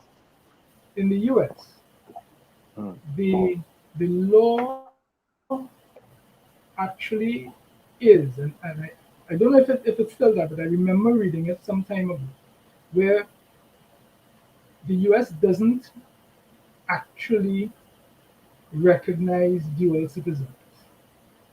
In that, once you become a US citizen, you are really supposed to give up all other citizenships. And that is why, so that it is actually a similar kind of situation that happens here. Because if it is that you become a Trinidad and Tobago citizen, you can in fact then become a senator, become a member of parliament, become the prime minister. Just as if when you become a US citizen, you could become a senator, you could become a governor or whatever it is, but in fact, the US is penalizing you for not being born a US citizen by preventing you from achieving the highest office, which is that of president. And I don't have a problem with that. I kind of understand that. That makes sense, right? But in Trinidad, you know, I'm actually born there. But if that's part of the Constitution, but I just believe that the Constitution needs to be changed. We're in 2022, you know, and it's about time that the government, I don't know, what will it take? Anyway, Diana, ask your question. I'll come back. Go ahead, Diana. Okay, Mr. Nicholas, I have a unique situation that pertains to myself. I was born in Trinidad and Tobago to Barbadian parents. I am Yeah. recognized as a Barbadian citizen by descent. So I left as a young lass. I was raised in Barbados from 3 months to 8 years. Went back to Trinidad till about 18. Went back to Barbados. Got Barbados documents and stuff, and I have the Barbadian passport and ID and stuff. According to Barbados Constitution, under Barbadian law, dual citizenship is recognized. Therefore, one is not required to renounce existing citizenship, right? So I can have the Trinidadian citizenship, I can have the U.S. citizenship, and I am not. I can. I you're not. You don't have to renounce it. Barbados does not penalize you for renouncing it. You understand? Under their constitution, Yeah. right? Good. I get difficulty whenever I was trying to get back my ID card. When I present the U.S. passport in Trinidad and Tobago with my Trinidad and Tobago birth paper and my U.S. passport and my marriage certificate and all that to show the name change, and they give me a hard time. And the report lost or stolen ID card to get back my ID card. Why is that, sir? Because there was actually a time when Trinidad did not allow dual citizenship. And a lot of people who went abroad, whether it be to the US, to the UK, or elsewhere, and became citizens of those countries, they actually lost the Trinidad and Tobago citizenship. And that is something I How I recognized lost. when I was High Commissioner. Mm-hmm. There were a lot of people who were trying to renew their passport, and people who, again, I consider to be Trinidadians, who in fact had achieved or received national awards from Trinidad, and Mm-hmm. the immigration, because of the law, was telling them that they were no longer Trinidad and Tobago citizens, and they had to reapply to become citizens because they had automatically lost it during that period when Trinidad and Tobago did not allow for dual citizens. And it may well be that you might have fallen within that group at some point. But how can that be, sir? The Constitution of Trinidad and Tobago clearly states, having been duly born in Trinidad and Tobago, you are duly entitled to have an ID card. Then they flip flop in. No, it depends on when you were born. It depends on when you got your your, your other I was born in citizenship. 1959. And I don't know exactly the period, the cutoff period when it happened. I will have to go back and check the actual dates, but it may well be. And if it is that the immigration department is telling you that you have lost your Trinidad and Tobago citizenship, I am just saying it might not be that that is the case, but I'm just saying that that could be the case because I have come across a lot of people where a similar situation occurred with them. But, sir, don't you think something is morally wrong with that? How could you tell someone I'm not coming after you, sir? Whoever made that stupid law. How could you tell someone that you're born in your own this country that you lost your citizenship? Ain't something wrong with that, sir? Something wrong with that? Listen, I agree with you. In fact, I have I know made you agree with me. several attempts to help people who who fell within this situation. But I'm just explaining to you how it is And you fell within. but something wrong. They need to fix that. How you could tell medal winners and born Trimbagonians that you lost your citizenship? Something wrong. I agree. Something is wrong. Something is inherently, There constitutionally, are a lot of things wrong. genomically wrong. You can't Yeah, tell somebody they're born there and then tell me that you're no longer. That is why they told me at the ID card office I'm no longer Trinidadian. I said, lady, you're crazy. I'm not a Trinidad. I was born here in Pache. So we will. So what they told you to do would have been to submit certain documents that would allow you to prove that you were in fact Trinidad and Tobago, and they would reinstate your citizenship. That is what they're supposed to do. There's something wrong, sir. Something wrong. You know, Garvin, one time, like I left Trinidad in 1977, right? I had an old ID card. So when I came back home, I was trying to get a new ID card. So I told them, I said, well, listen, I don't live in Chumakak no more, right? Because when I come back home, you know, I stay in a certain place. And I said, well, they said, well, no, you have to give us your last address, right? I said, but nobody will bring no man. If you go up there, they said, no, you have to give. So I've given them address, Chumakak Province. And took it to them. Say that again. I said you should carry a navel string. See that you know it is buried up there. Oh yeah. All right. So I tell them, all right, building one apartment 2 on Chumaka Claventil, right? As my address. So they're going up there now to ask if anybody know me up there. Because that's part of the vetting process. Right? And they denied me. Right? So when I went to the office, they say, well, look, Mr. LeBon, we went up Chumakak and we asked anybody if they know you. Nobody know you. Yeah. I said, I said, really? They said, yeah. I said, are you serious? They said, yes, because that is the address. I said, but I told you guys, I don't live there. I told you guys, I don't live there. I don't live there.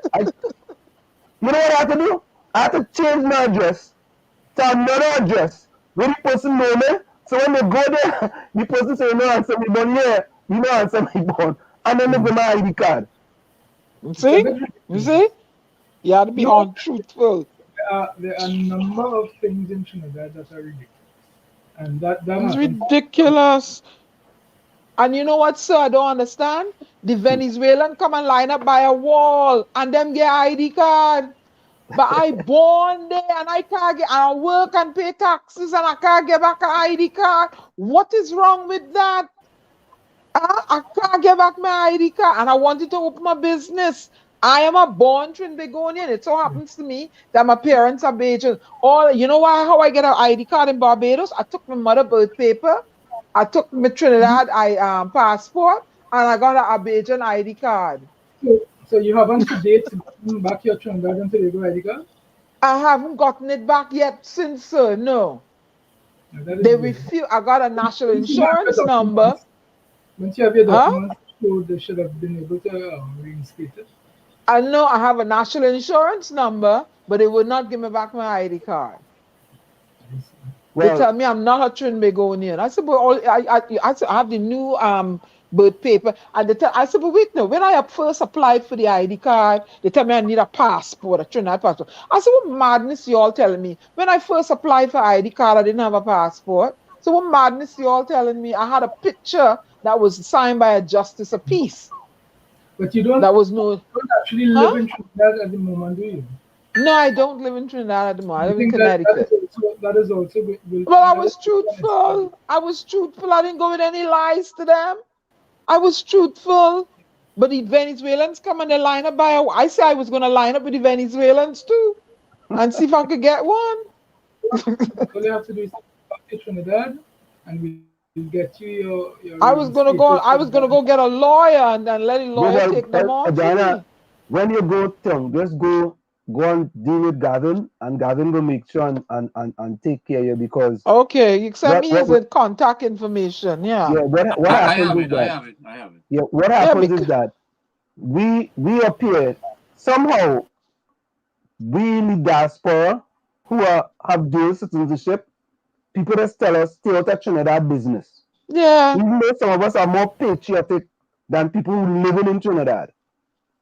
Right? They say we stay out of people business. Well, you don't come down here, you know, I mean, but that aside, I think it was important for you to come in tonight, Gavin, to kind of give us an idea because we believe that, many of us here believe that, and we're going to pick up the mantra here at WZYE 95.9 FM because we were the one that picked up the mantra through Garvin Mahabir with respect to exile and stranded citizens. We were running that. This program was all about exile and stranded citizens, and we pick up that mantra and we fight until finally, at some point in time, the Prime Minister of Trinidad and Tobago and the Minister of National Security, which was insecurity, which was Stuart Young, and then Fitzgerald Hines, they decided to open up the border somewhat for people to come back into Trinidad who've been stranded outside of Trinidad for quite some time. And while we're on it, not to cross you, sir. Why is it so much hullabaloo? I had a passport back in 19. Adam was a boy. I lost it or wherever I moved, and the passport lost or stolen. I fill out that report. So I use my Bajan passport. It was easy to renew. Is to this get back video frozen? to get back a Trinidad passport, it was to wait 2 and 3 years for an appointment. I said, you know what? Later for that, I used my Bajan passport until I got the US passport. It's such a drama to get. I said to myself, why is it so much drama to deal with Trinidad and Tobago? What's the problem? Oh, he dropped out? Okay, he dropped out. Oh, no, I got to put him back in. His video was frozen. Yeah. Yeah. Okay, sorry about that. Did you hear that, Garvin? It's not only the issue with passports you have to worry about. You have to worry about our internet connection, all kind of things. Oh, jeez, boy. No, that's real. No? It's hard. We have it hard. Go ahead, Tony. On another note, when I got my U.S. citizenship in the early 90s, they told me, hold on to your Trinidad passport and because it may save your life. Yes, because remember in that time we had a lot of hijacking and hostage situation and so on and so forth. Well, I lost my Trinidad passport sometime. I also go and report it to a police station in Trinidad that I lost it. So I think I went to Besson Street and I make a report, and I was supposed to bring the report, whatever it is. But I don't have a Trinidad passport. I have an old passport, but I have a Trinidad passport. And so, we was discussing about now my American passport, right? I renewed it. I went to the post office. They took pictures. I was get certain papers, certain documents. I give them all the documents, right? They send it out to the passport office in Washington or wherever it is. And maybe a month or two later, they send me back a new passport. Boom, boom. Yeah. Talk done. In Trinidad passport in this country, you had to go by the consulate about 5 o'clock in the morning. Line up to get inside because they only take certain amount of people. Right? So if they're taking 30 for the use number 31, You don't do it by appointment? You have to do appointment. During the COVID thing, it was a whole heap of drama. Yeah, I think during COVID it became an appointment, but before that, you started line up outside, and if you was in top 50 or whatever it is, fortunately at one point, my brother went and line up, and I know the Council General, so I called them up. You had to call me some favors, Garvin. I called in the Council General. I said, what's now? My brother outside. That's the only thing. I didn't have to pay anything, eh? It's just that my brother was kind of fast track, but this system has been so long. When are we gonna move into the 21st century? Yep. When I had to renew my interesting now. Yeah, so Garvin, as an attorney, what was your take on what happened with the Prime Minister and the merit list and everything else? What was your take on that? With the Prime Minister and what? The merit list that was pulled back, and the Prime Minister talked to the Bliss Prasad and so on. Well, boy.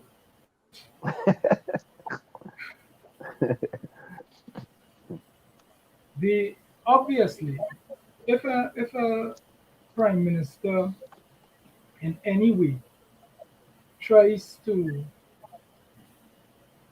get in the way of a legal process, that involves the highest office in the land, which is the head of state, then it has to be investigated for misbehavior in public office.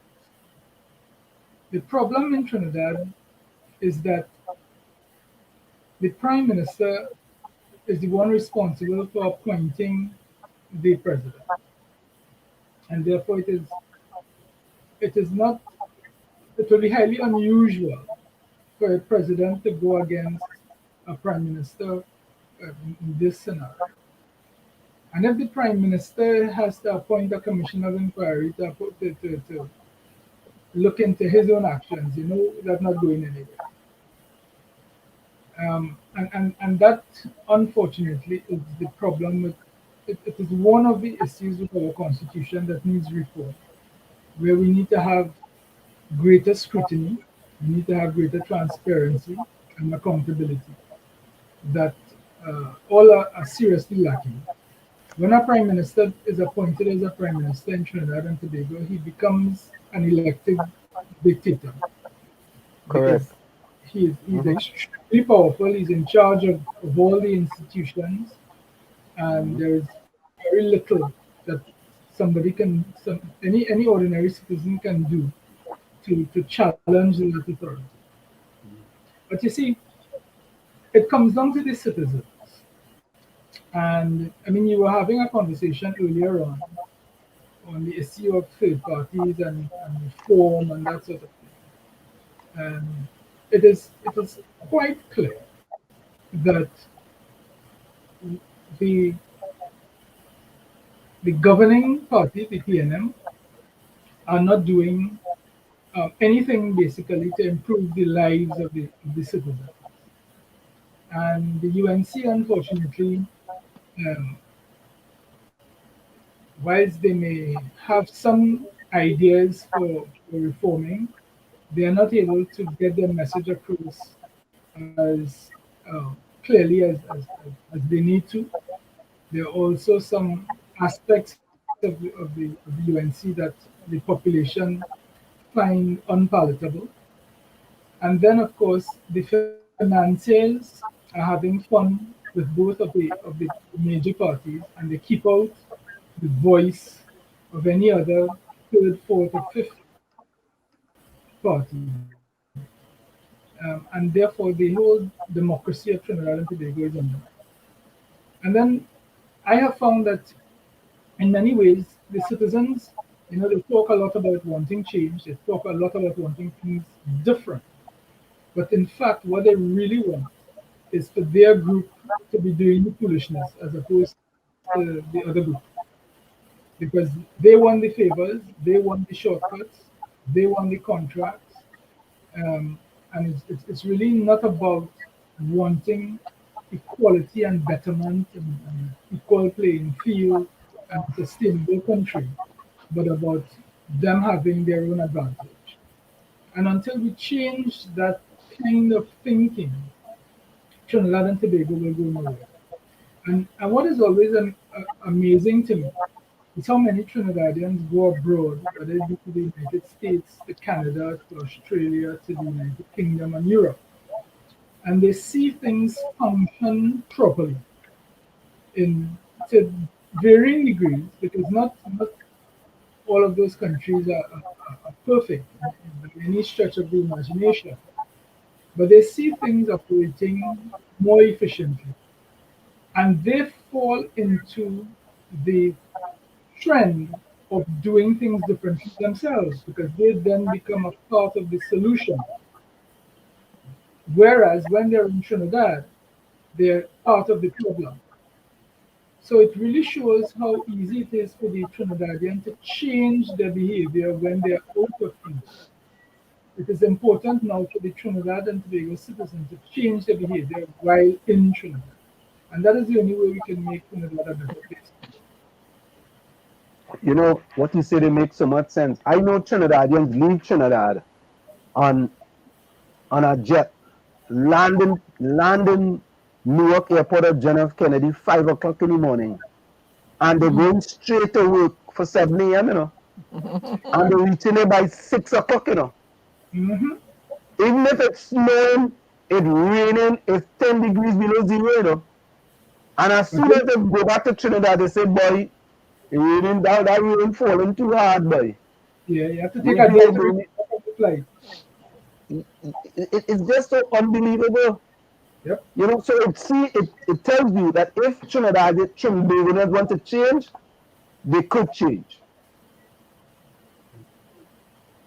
And there are so many things you can do differently in Trinidad to make it a better place. But they have to demand the accountability from their leaders. And too many times they allow their leaders to be runaway horses of corruption and misbehavior. And just allow it to go on because they're a member of the party or whatever it is. And it's sad. But Garvin, you think any third party could have, like for example, do you think the PDP can have an impact on the election in 2025 in Trinidad and Tobago? The PDP stands a great chance of actually determining who becomes the government in 2025 if they hold on to their 2 seats in Tobago. Because at the moment, the configuration, if it is that the PDP are able to take the 2 seats in Tobago, the configuration in Trinidad would be 2019. And therefore, whoever has those 2 seats will determine who gets the 21. And I think that the PDP are well aware of this.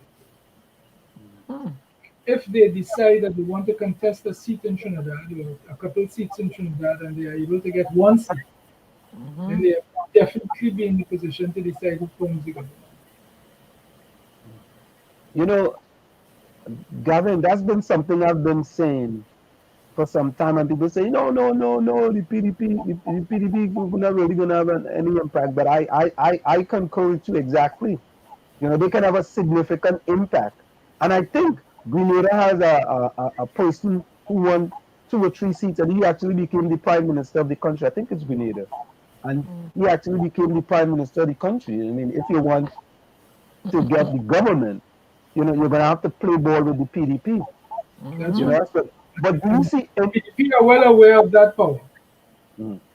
But do you see, like the PEP? We just had the deputy political leader here from the PEP. Do you see the PEP or Gary Griffith party having any impact on the 2025 election? Even though that's a little way out. Sorry? Do you see Gary Griffith party? I understand Gary Griffith is forming a new party, the former commissioner of police and the PEP. You know, having any impact, you know, with respect to the general election in 2025? It's difficult to say at this point. I don't know what their platform will be. I don't know what sort of following they have that would allow them to gather a constituency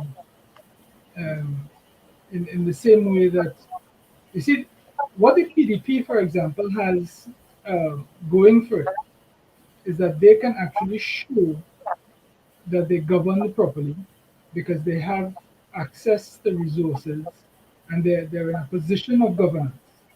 And if they show Tobago, for example, that they can do things differently and they can improve the lives of the Tobagonians, and they can use that as an example for the people of Trinidad to say, well, look at what they did in Tobago, you know, maybe we could give them an opportunity here in Trinidad. You know, at the moment, the PDP actually stands the best chance of influencing the politics of Trinidad and Tobago.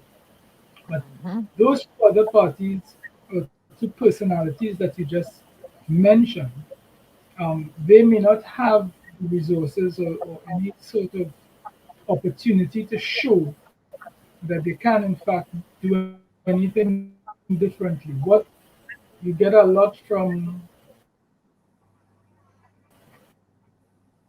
Frozen again. Yeah, it's the internet. Yeah. So, folks, it's In the Village with the Dark Triplets on WZYE, and you was just talking about the internet, you know. It's In the Village with the Dark Triplets on WZYE 95.9 FM. Let's see. Yeah. Yeah. Yeah, we need something new. TV white space. Yeah. Yeah. So I just wanted to address something real quick here until Gavin comes back. Dave Hernandez says,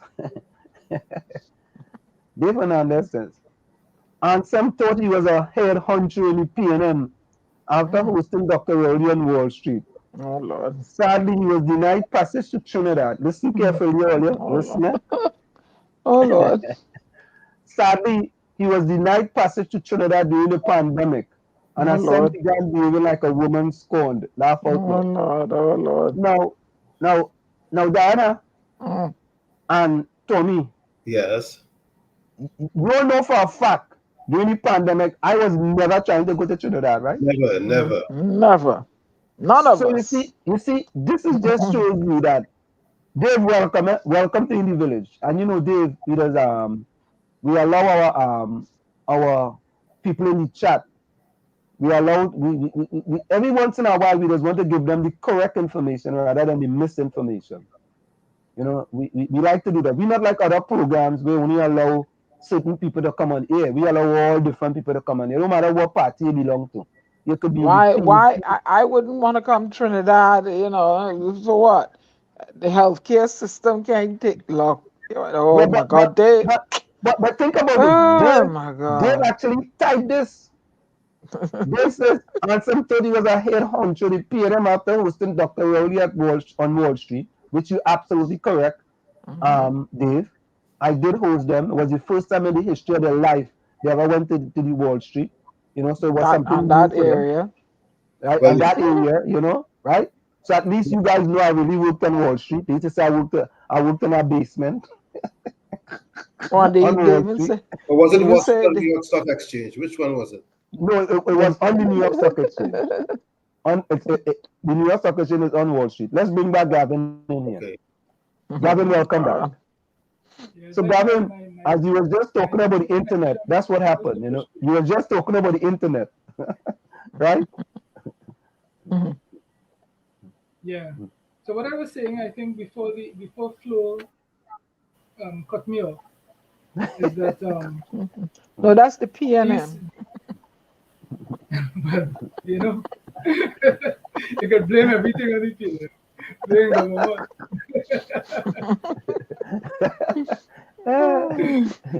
But yeah, so that whilst the PEP is able to point out most of the problems that we can all see, we don't really hear much in terms of solutions coming from them. And in addition to that, of course, they don't have the opportunity to show that they have the solution. So that might be a bit of a disadvantage for them.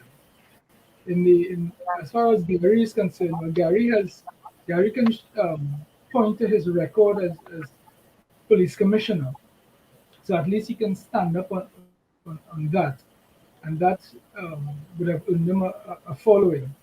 Whether that can be sustained for an election campaign, again, we will have to see. But Gavin, Mhm. I don't know, and I raise this point all the time, and I get licks and blows for it. But when they get licks for facts, that I am okay. I have said that Mr. Gary Griffith, when he came in August 2018 to be commissioner of police, he said, "Judge me based on the load at all." That's his statement, not mine. And if I was to judge Mr. Gary Griffith based on the murder toll, right, in 2018 when he came in, there was 516 murders. That became the second highest murder toll in the history of Trinidad and Tobago, but he was only there for 4 months. The highest before that was 515. And then in 2019, for a full year, under his watch, there was 538 murders, which became the second highest murders in the history of Trinidad and Tobago. So under Gary Griffith watch, Trinidad and Tobago receive a silver and a bronze medal as far as murders are concerned, not to put it lightly. And then in 2020, when there was a pandemic, right, we went to 396. But he's saying that, he always says that, oh, nothing to do with the pandemic and the borders were closed, right? And then in 2021, it went up to 448.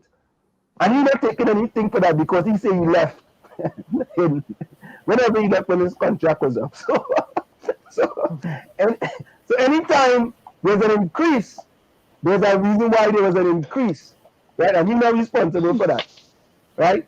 And when there's a decrease, he's responsible for that. And when there's an increase again, he's not doing a certain time. So I don't know. I really don't know. But that's the facts. And I always say that. It will be up to him to convince you based on the statistics. Say that again? It will be up to him to convince you based on the statistics.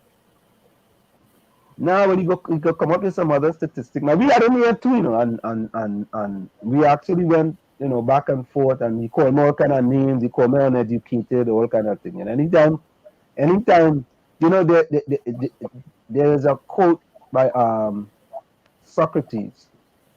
Socrates says, let me quickly get that quote for you there. Socrates says, when a debate is lost, slander becomes the tool of the loser. Socrates said that, you know, and we were having a debate. You have that on your tips, boy.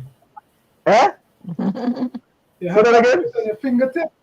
I'm in fingertips, man. I don't be waiting now. I've been right because I understand Trinidadians, you know. When you're talking to them and it's too much facts and the facts is too accurate, they'll call you all kind of names. You're an idiot, you're uneducated, you're a fool, you know, you're a imp, you're a pimp, you're a chimp. Because, you know, that has come from the head too, you know. That is when you know you've won the argument. Exactly. That's when you know you have won the argument. So I don't call them back no name. I just say thank you very kindly. You know, he call me an uneducated fool. So I tell him it takes an uneducated fool to know an uneducated fool. And listen, language. Prime Minister, that fella want to be Prime Minister of the country.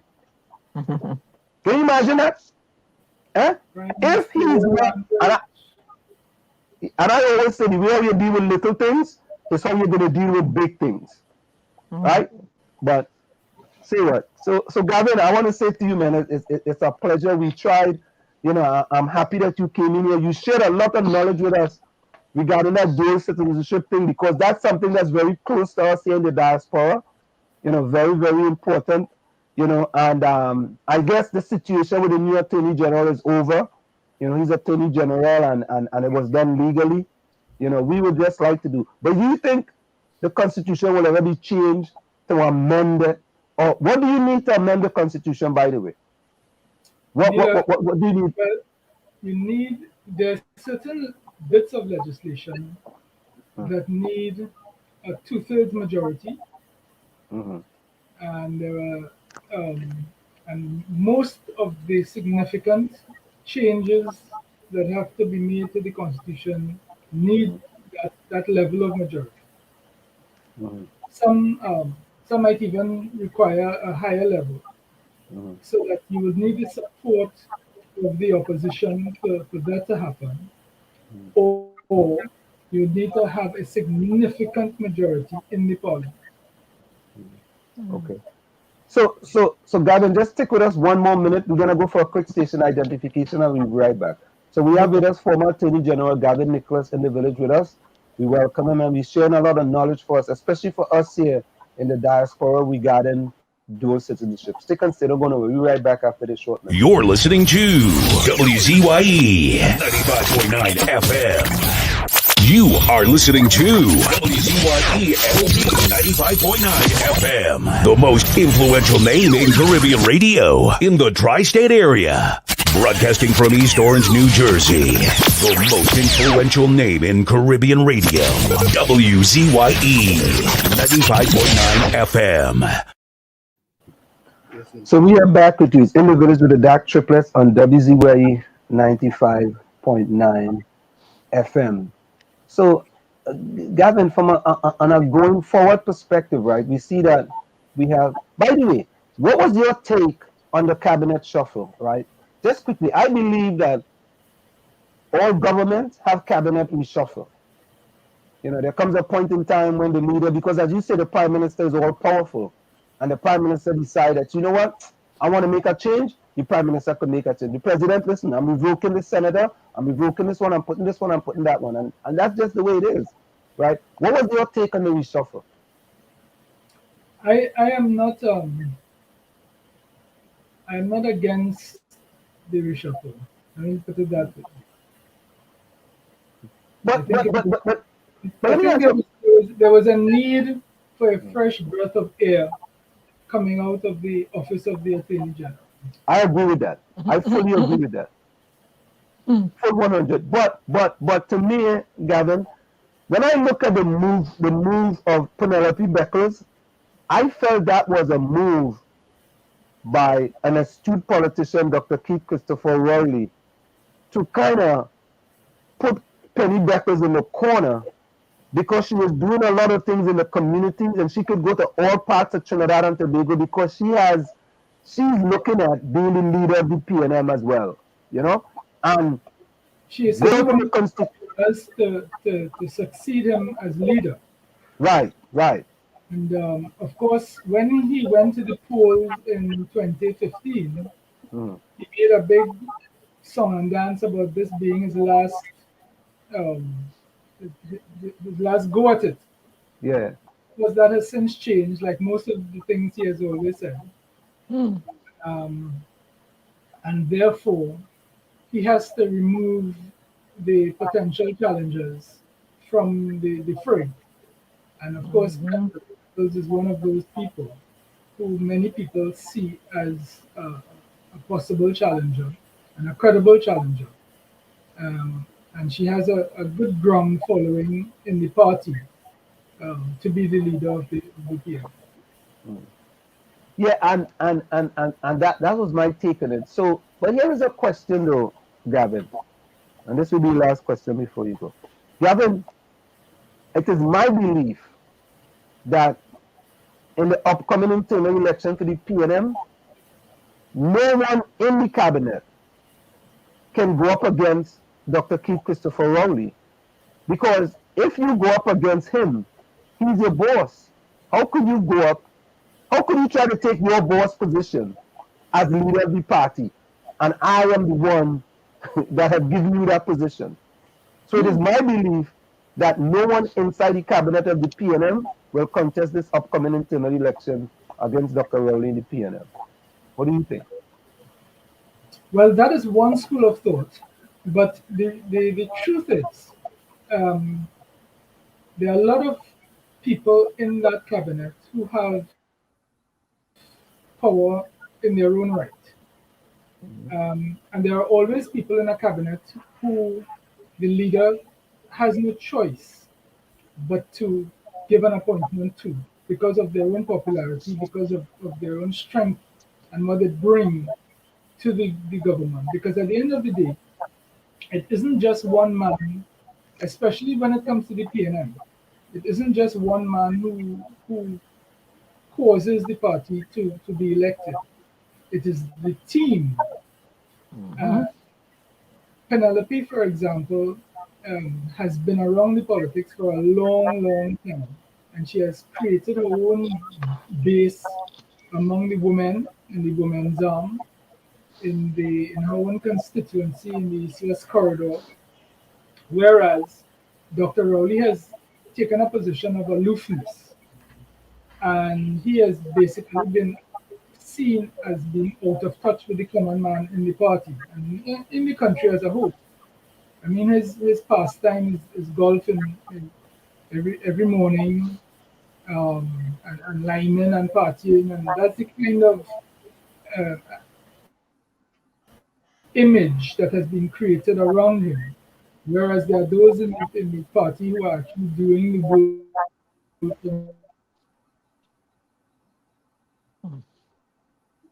Internet troubles. Flo again. Flo should change the name to Stop, man. The freeze. Now, you know something though? It is sad when people prove me correct. Listen to Dave Hernandez again. You know, I just said something, right? Dave said, Ansem is an idiot. We have crashed several instances. Oh, jeez. Right? You know, I was just telling, Ah, I was just saying something to Garvin, right? ah. You know, I mean, why And it why may we in well Trinidad and be, Tobago? for example, Okay, he's back. Go ahead. Internet. Okay, I see Gary trying to come. I think he came back. Yeah, hold on. Let me bring you back. Leave it around. Okay, yeah, you back. we have I mean, are you there? Hold on. Okay, are you hearing us now? yes. All right, let me remove this one. Okay, Yeah. we hearing you. Go ahead. I don't know how much you heard when it cut off, but Yeah, essentially but I was saying that it you is know, possible. continue what you're saying about Dr. Rowley. Go ahead. I think it is possible for somebody who feels strong enough in their own self and their own self commitment, and certainly that would show their leadership quality to stand up and fight when it is necessary, as opposed to cowering in a corner just to protect your little job. But Gavin, you really think someone is going to jump out from in the cabinet and oppose him? Well, if there is a true leader there, Thank you. Thank Okay. you. But That's those what, Gavin, leaders there, then they don't deserve to be a leader. thank you. That's remember I said that answer. Who's Dr. yeah. Rowley? But, If you are in politics, you're supposed to have leadership qualities. Why are you afraid of Dr. Rowley? they're not the If you want PNM to lead, different. who They're not I don't the care. PNM is different. They're not the same. Hello. I don't care. I sorry I wasn't down there and interested in politics. I would stand up to him. Man, he Let go him kick come you out. and I don't He care. go And kick you out of that bed I skin. would form my own party. He That want a piece bed of skin. he We're want going to piece be of the this. first one to get rid He of. want piece of this Bajan. I would Yeah. stand up to Keith And you know what he Rowley. go do? He go kick out the Bajan. I don't care.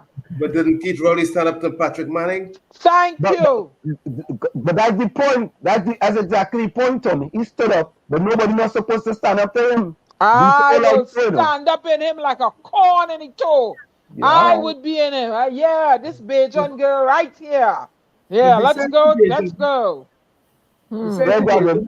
I think it is important that at least two other people stand up against him in this leadership election, so that at least the people will get an opportunity to voice their opinion. Because I know that there is a lot of discontent in the PNM.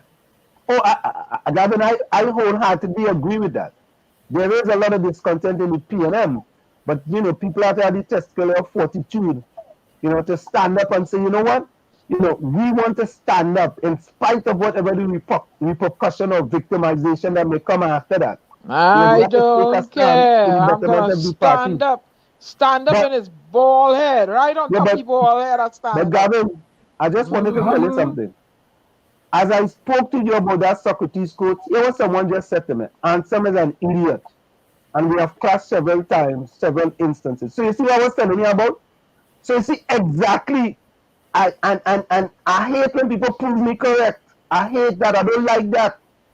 That has upset me. Well, I know that is why you keep it handy. I know that is why. Gavin, I have it on my fingertips, you know. And I do that, oops. And it goes up on the screen. Because I understand them. I understand them. When they cannot deal with you, right? I know an attorney friend of mine, yeah? He called it ad hominem attacks, right? When they cannot deal with the facts that you are giving to them, they becomes ad hominem attacks. I didn't know, you know, but the guy, he told me about that, an attorney, ad hominem attacks. So But so let me ask you something. You mean you can't even stand if you make an attempt to stand up to him, he go kick you out before you stand up in the party? That's what you're trying to tell me, answer? well, no, when the election finish and you lose, Okay, so then, you have a so reshuffle. okay, let him do it then. But I was going to stand up to him. You Yeah, can't but when tell you me. finish, you have a Okay, well, reshuffle. fine. Let me But tell let you him be something. shot. I don't It doesn't care. just I happen. don't care. I was It doesn't standing just up. happen in the PNM, you know. I don't care. I don't care. I'm Hold on, standing Diana. Hold up. on, Diana. Go Go ahead, ahead. Garvin. I said this doesn't just happen in the PNM, it happens all around. All around the world. I Even would in the Republican Party in the US. move. If you stand up against Trump, he want to destroy you and ensure that you don't win your seat again. And you have big men who, you know, behave very badly, behave like little children because they're afraid to challenge Trump. No, correct. You know, Not so just here. so the same thing happening in Trinidad. You know, people say, listen, I There's gotta, the you know, vacuum of leadership around the world yeah, because correct is people right. only worry about their own position and not about the bigger issue of the country. And that's what I think is being faced in Trinidad and Tobago is that, you know, we have more, not just party, but people too, by defending their party at all costs, even though the party might be doing things that are incorrect, right? Because it's my party. And I will defend my party. I go down to the hilt with my party. You know, and that's something that we face here. Well, I faced here at WZYE 95.9 FM because I was fighting for exile and stranded citizens. And that was supposed to be anti-PNM. You know, so they tell me as a UNC now, you know, I've gone yellow, all kind of thing. But And they call me a UNC dog. But Mr. Nichols, let me tell you how I stand up. When I was going to school, I was a good girl, eh? But they had a teacher she liked to beat. For the slightest thing, she want to whip you and hit you in your back. And this particular day, I decided, you see me, I ain't taking no licks today. And I told her, Miss Clark, don't hit me today. Eh? I didn't draw the thing right. I go draw it over for your art teacher. And she take the belt and she cuts. And I said, Miss Clark, I tell you, don't hit me. And she cuts in my face. I take the belt, I throw it out the window. I ain't taking no licks today. So she decided she gonna grapple me to fight me. Well, me and she had it on. We had a tussle in the classroom because I tell her don't hit me. So I just stand. I've been standing up since I was a little girl. I fight with my mother and I fight with a teacher. So I would fight with Dr. Rowley. Yep. No, yeah, we need people who will actually fight for what's right. I will stand up to Dr. Rowley. I'm not me physically, but Not you just know, I will fighting stand up for to him. I fighting- don't back down. fighting for what is right and what is right Yeah. for people, not just for Well, self. yeah, I will stand up. You know, if I was in the position where they need somebody in the party to challenge him, I would stand up to it. I don't back down. You know, I know I'm in the right. I have that is in my DNA to stand up for what is right. You understand? So when they're telling me who's Dr. Rowley, I will stand up to him on top of all head too. Yeah. so That is- so Mr. Garvin Nicholas, we want to thank you so very kindly for joining us here in the village. Any closing words before you go? Well, let me just say, for my first time in the village, I truly enjoyed it. There are a number of pressing issues facing Trinidad and Tobago, whether it be crime, the economy, the constitution.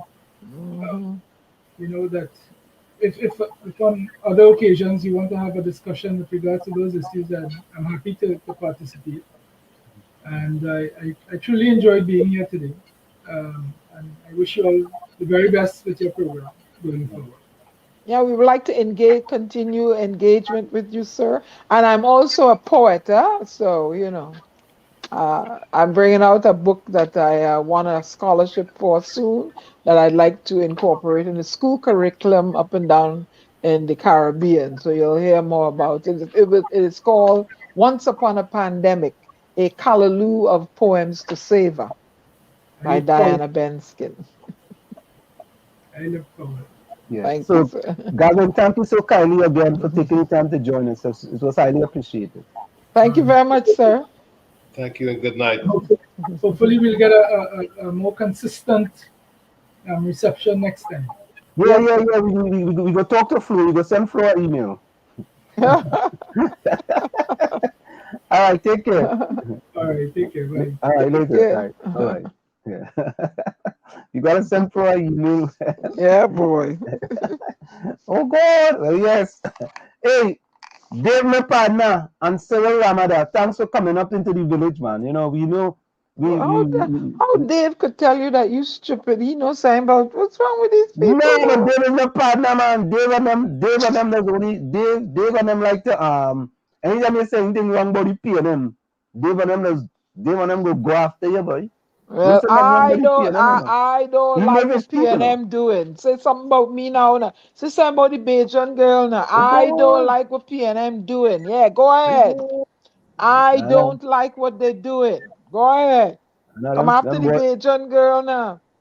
But you see, like we all know, it's the playbook This- that they're working with that gives them the opportunity to play Say the fool. something about the Bajan girl now. Come now, come. Bring it now. Diana, Huh? the playbook that they're working with gives them all the chance to play the fool and get away with it. Yeah. I hope but Diana, think Trimbegonians about it. wake up and shake it up. That's what it But needs to Diana, do. think about this, right? Anderson, welcome. Carice, welcome. There's been quite a few people from the PEP in here, right? Mm-hmm. And we ain't cuss nobody from the PEP. Nope. We ain't call them no names. Nope. You understand? We ain't block nobody. Nope. You understand?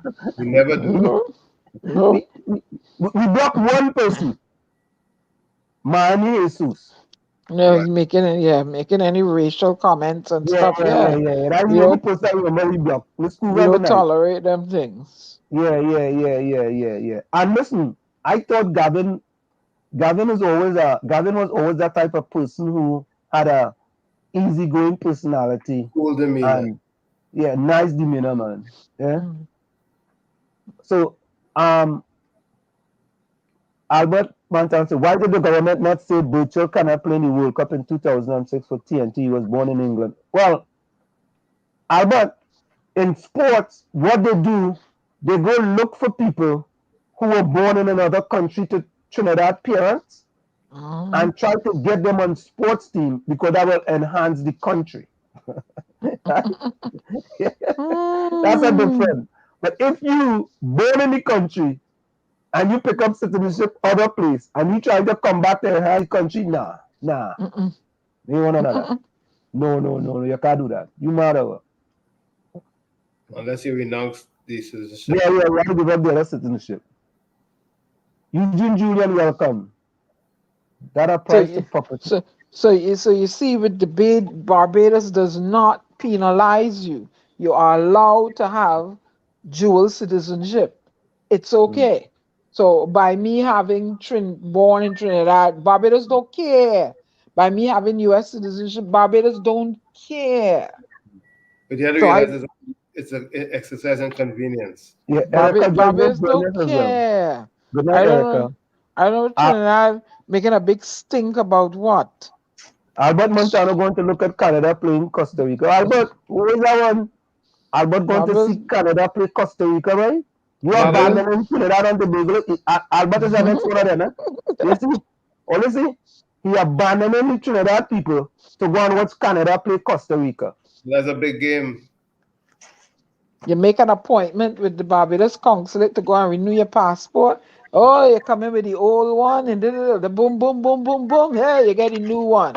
You're going out. Trinidad is such a drama, llama. Hold it. If you have a machine-readable passport, it's a piece of cake for Trinidad. So Rose, put closing comments. Chester Bertrand, if you're still here. Llama. Something people in the chat. We normally praise the people in the chat, put in closing comments in the chat. Put closing comments in the chat. Who else, boy? Rose, put closing comments. Eugene Julian, my partner from Washington. Eugene Julian, he said that applies to property tax. What applies to property tax? Diana Benskin. Oh, no, that's Diana. Sorry. Somebody sent me a text. I lie. I wasn't born in 1959. No. Carice, welcome. Carice, put closing comments in the chat. Lions love. I don't look like I was born in 1959. Hello, my birth paper says I was born in 1959. And Go Miss what? Hoover. Diana, enjoy the ride now.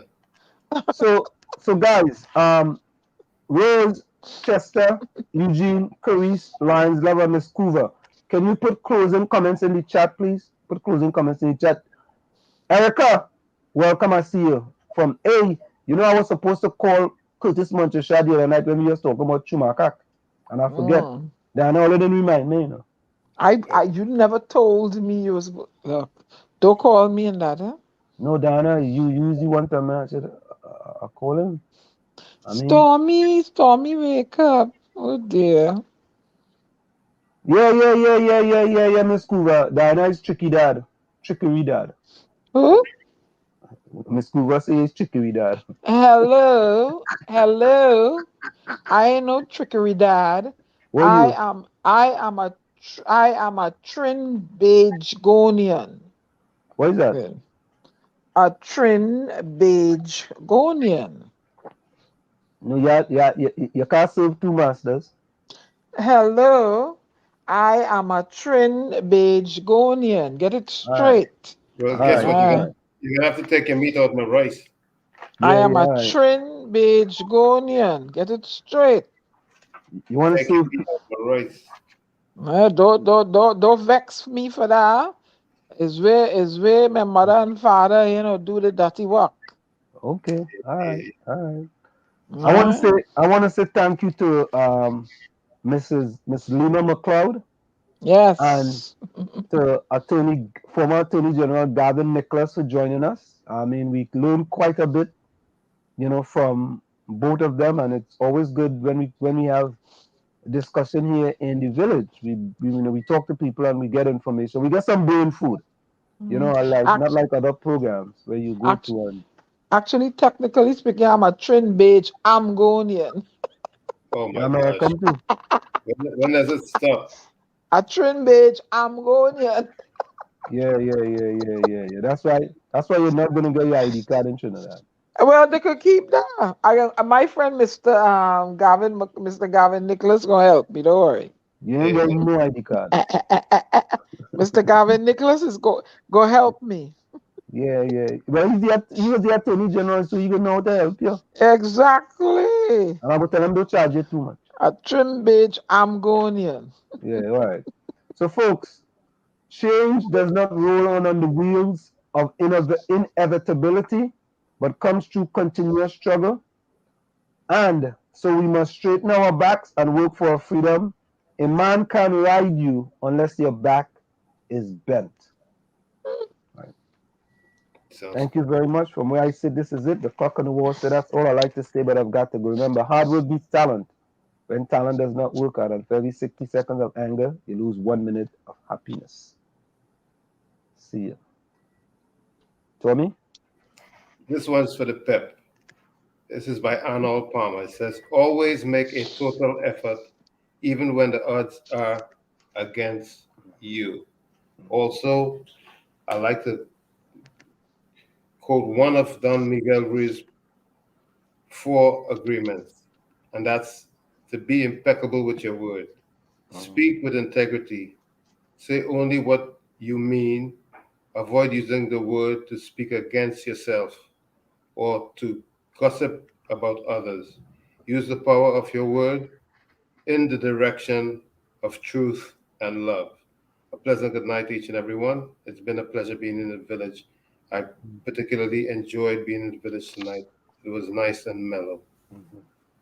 So, just before you go, Diana, again, Miss Coover, Chester, Eugene, Carice, and Lions Love, please put closing comments in the chat. And Rene, I see you. We're gonna play that one, Money No Problem by Raj Shorty.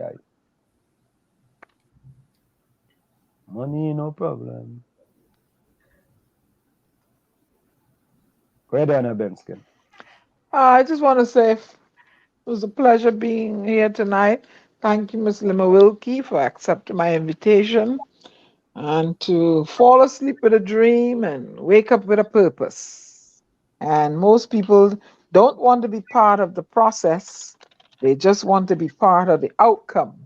But the process is where you figure out who is worth being part of the outcome. This is your resident poet and global ambassador bidding you auf Wiedersehen until we meet again. Good night, beloved people. Stay safe. Stormy says good night too. Oh, Stormy goes, oh, God. Dana, stop spraying the dog. Oh, Stormy is out of his cage. Roof, roof, roof. Yeah, he's Stormy. there watching. He's there watching me. I don't know what you want. What, is spraying the dog, Dana? No? Nana, you don't talk? You don't talk? No, he don't talk. Oh my goodness.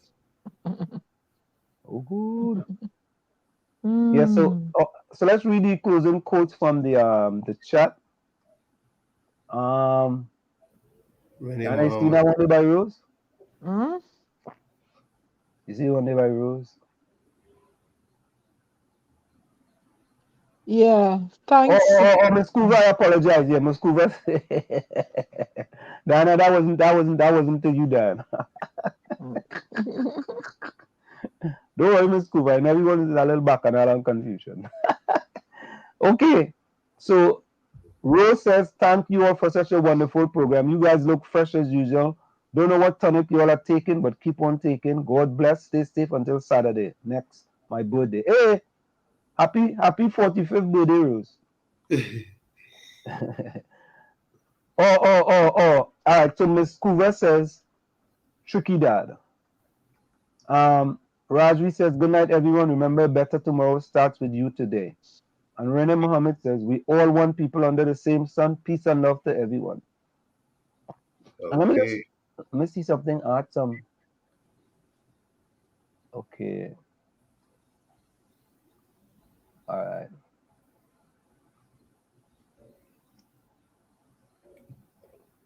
Yeah, David Hernandez had said, Pep will be a great alternative if they rid themselves of Philip. Chris Watson has said, if you oppose Philip Alexander, he gets totally out of control and turn into a raging bull like Rowley. What? Did you read Rose's? Yeah, a closing comment? Mm-hmm. Yeah, I read that one. And yeah, I read Albert Montano too. So just imagine, everybody, this guy made this song years ago, and this one, Rennie Mohammed wanted this one. This is for you, Rennie Mohammed.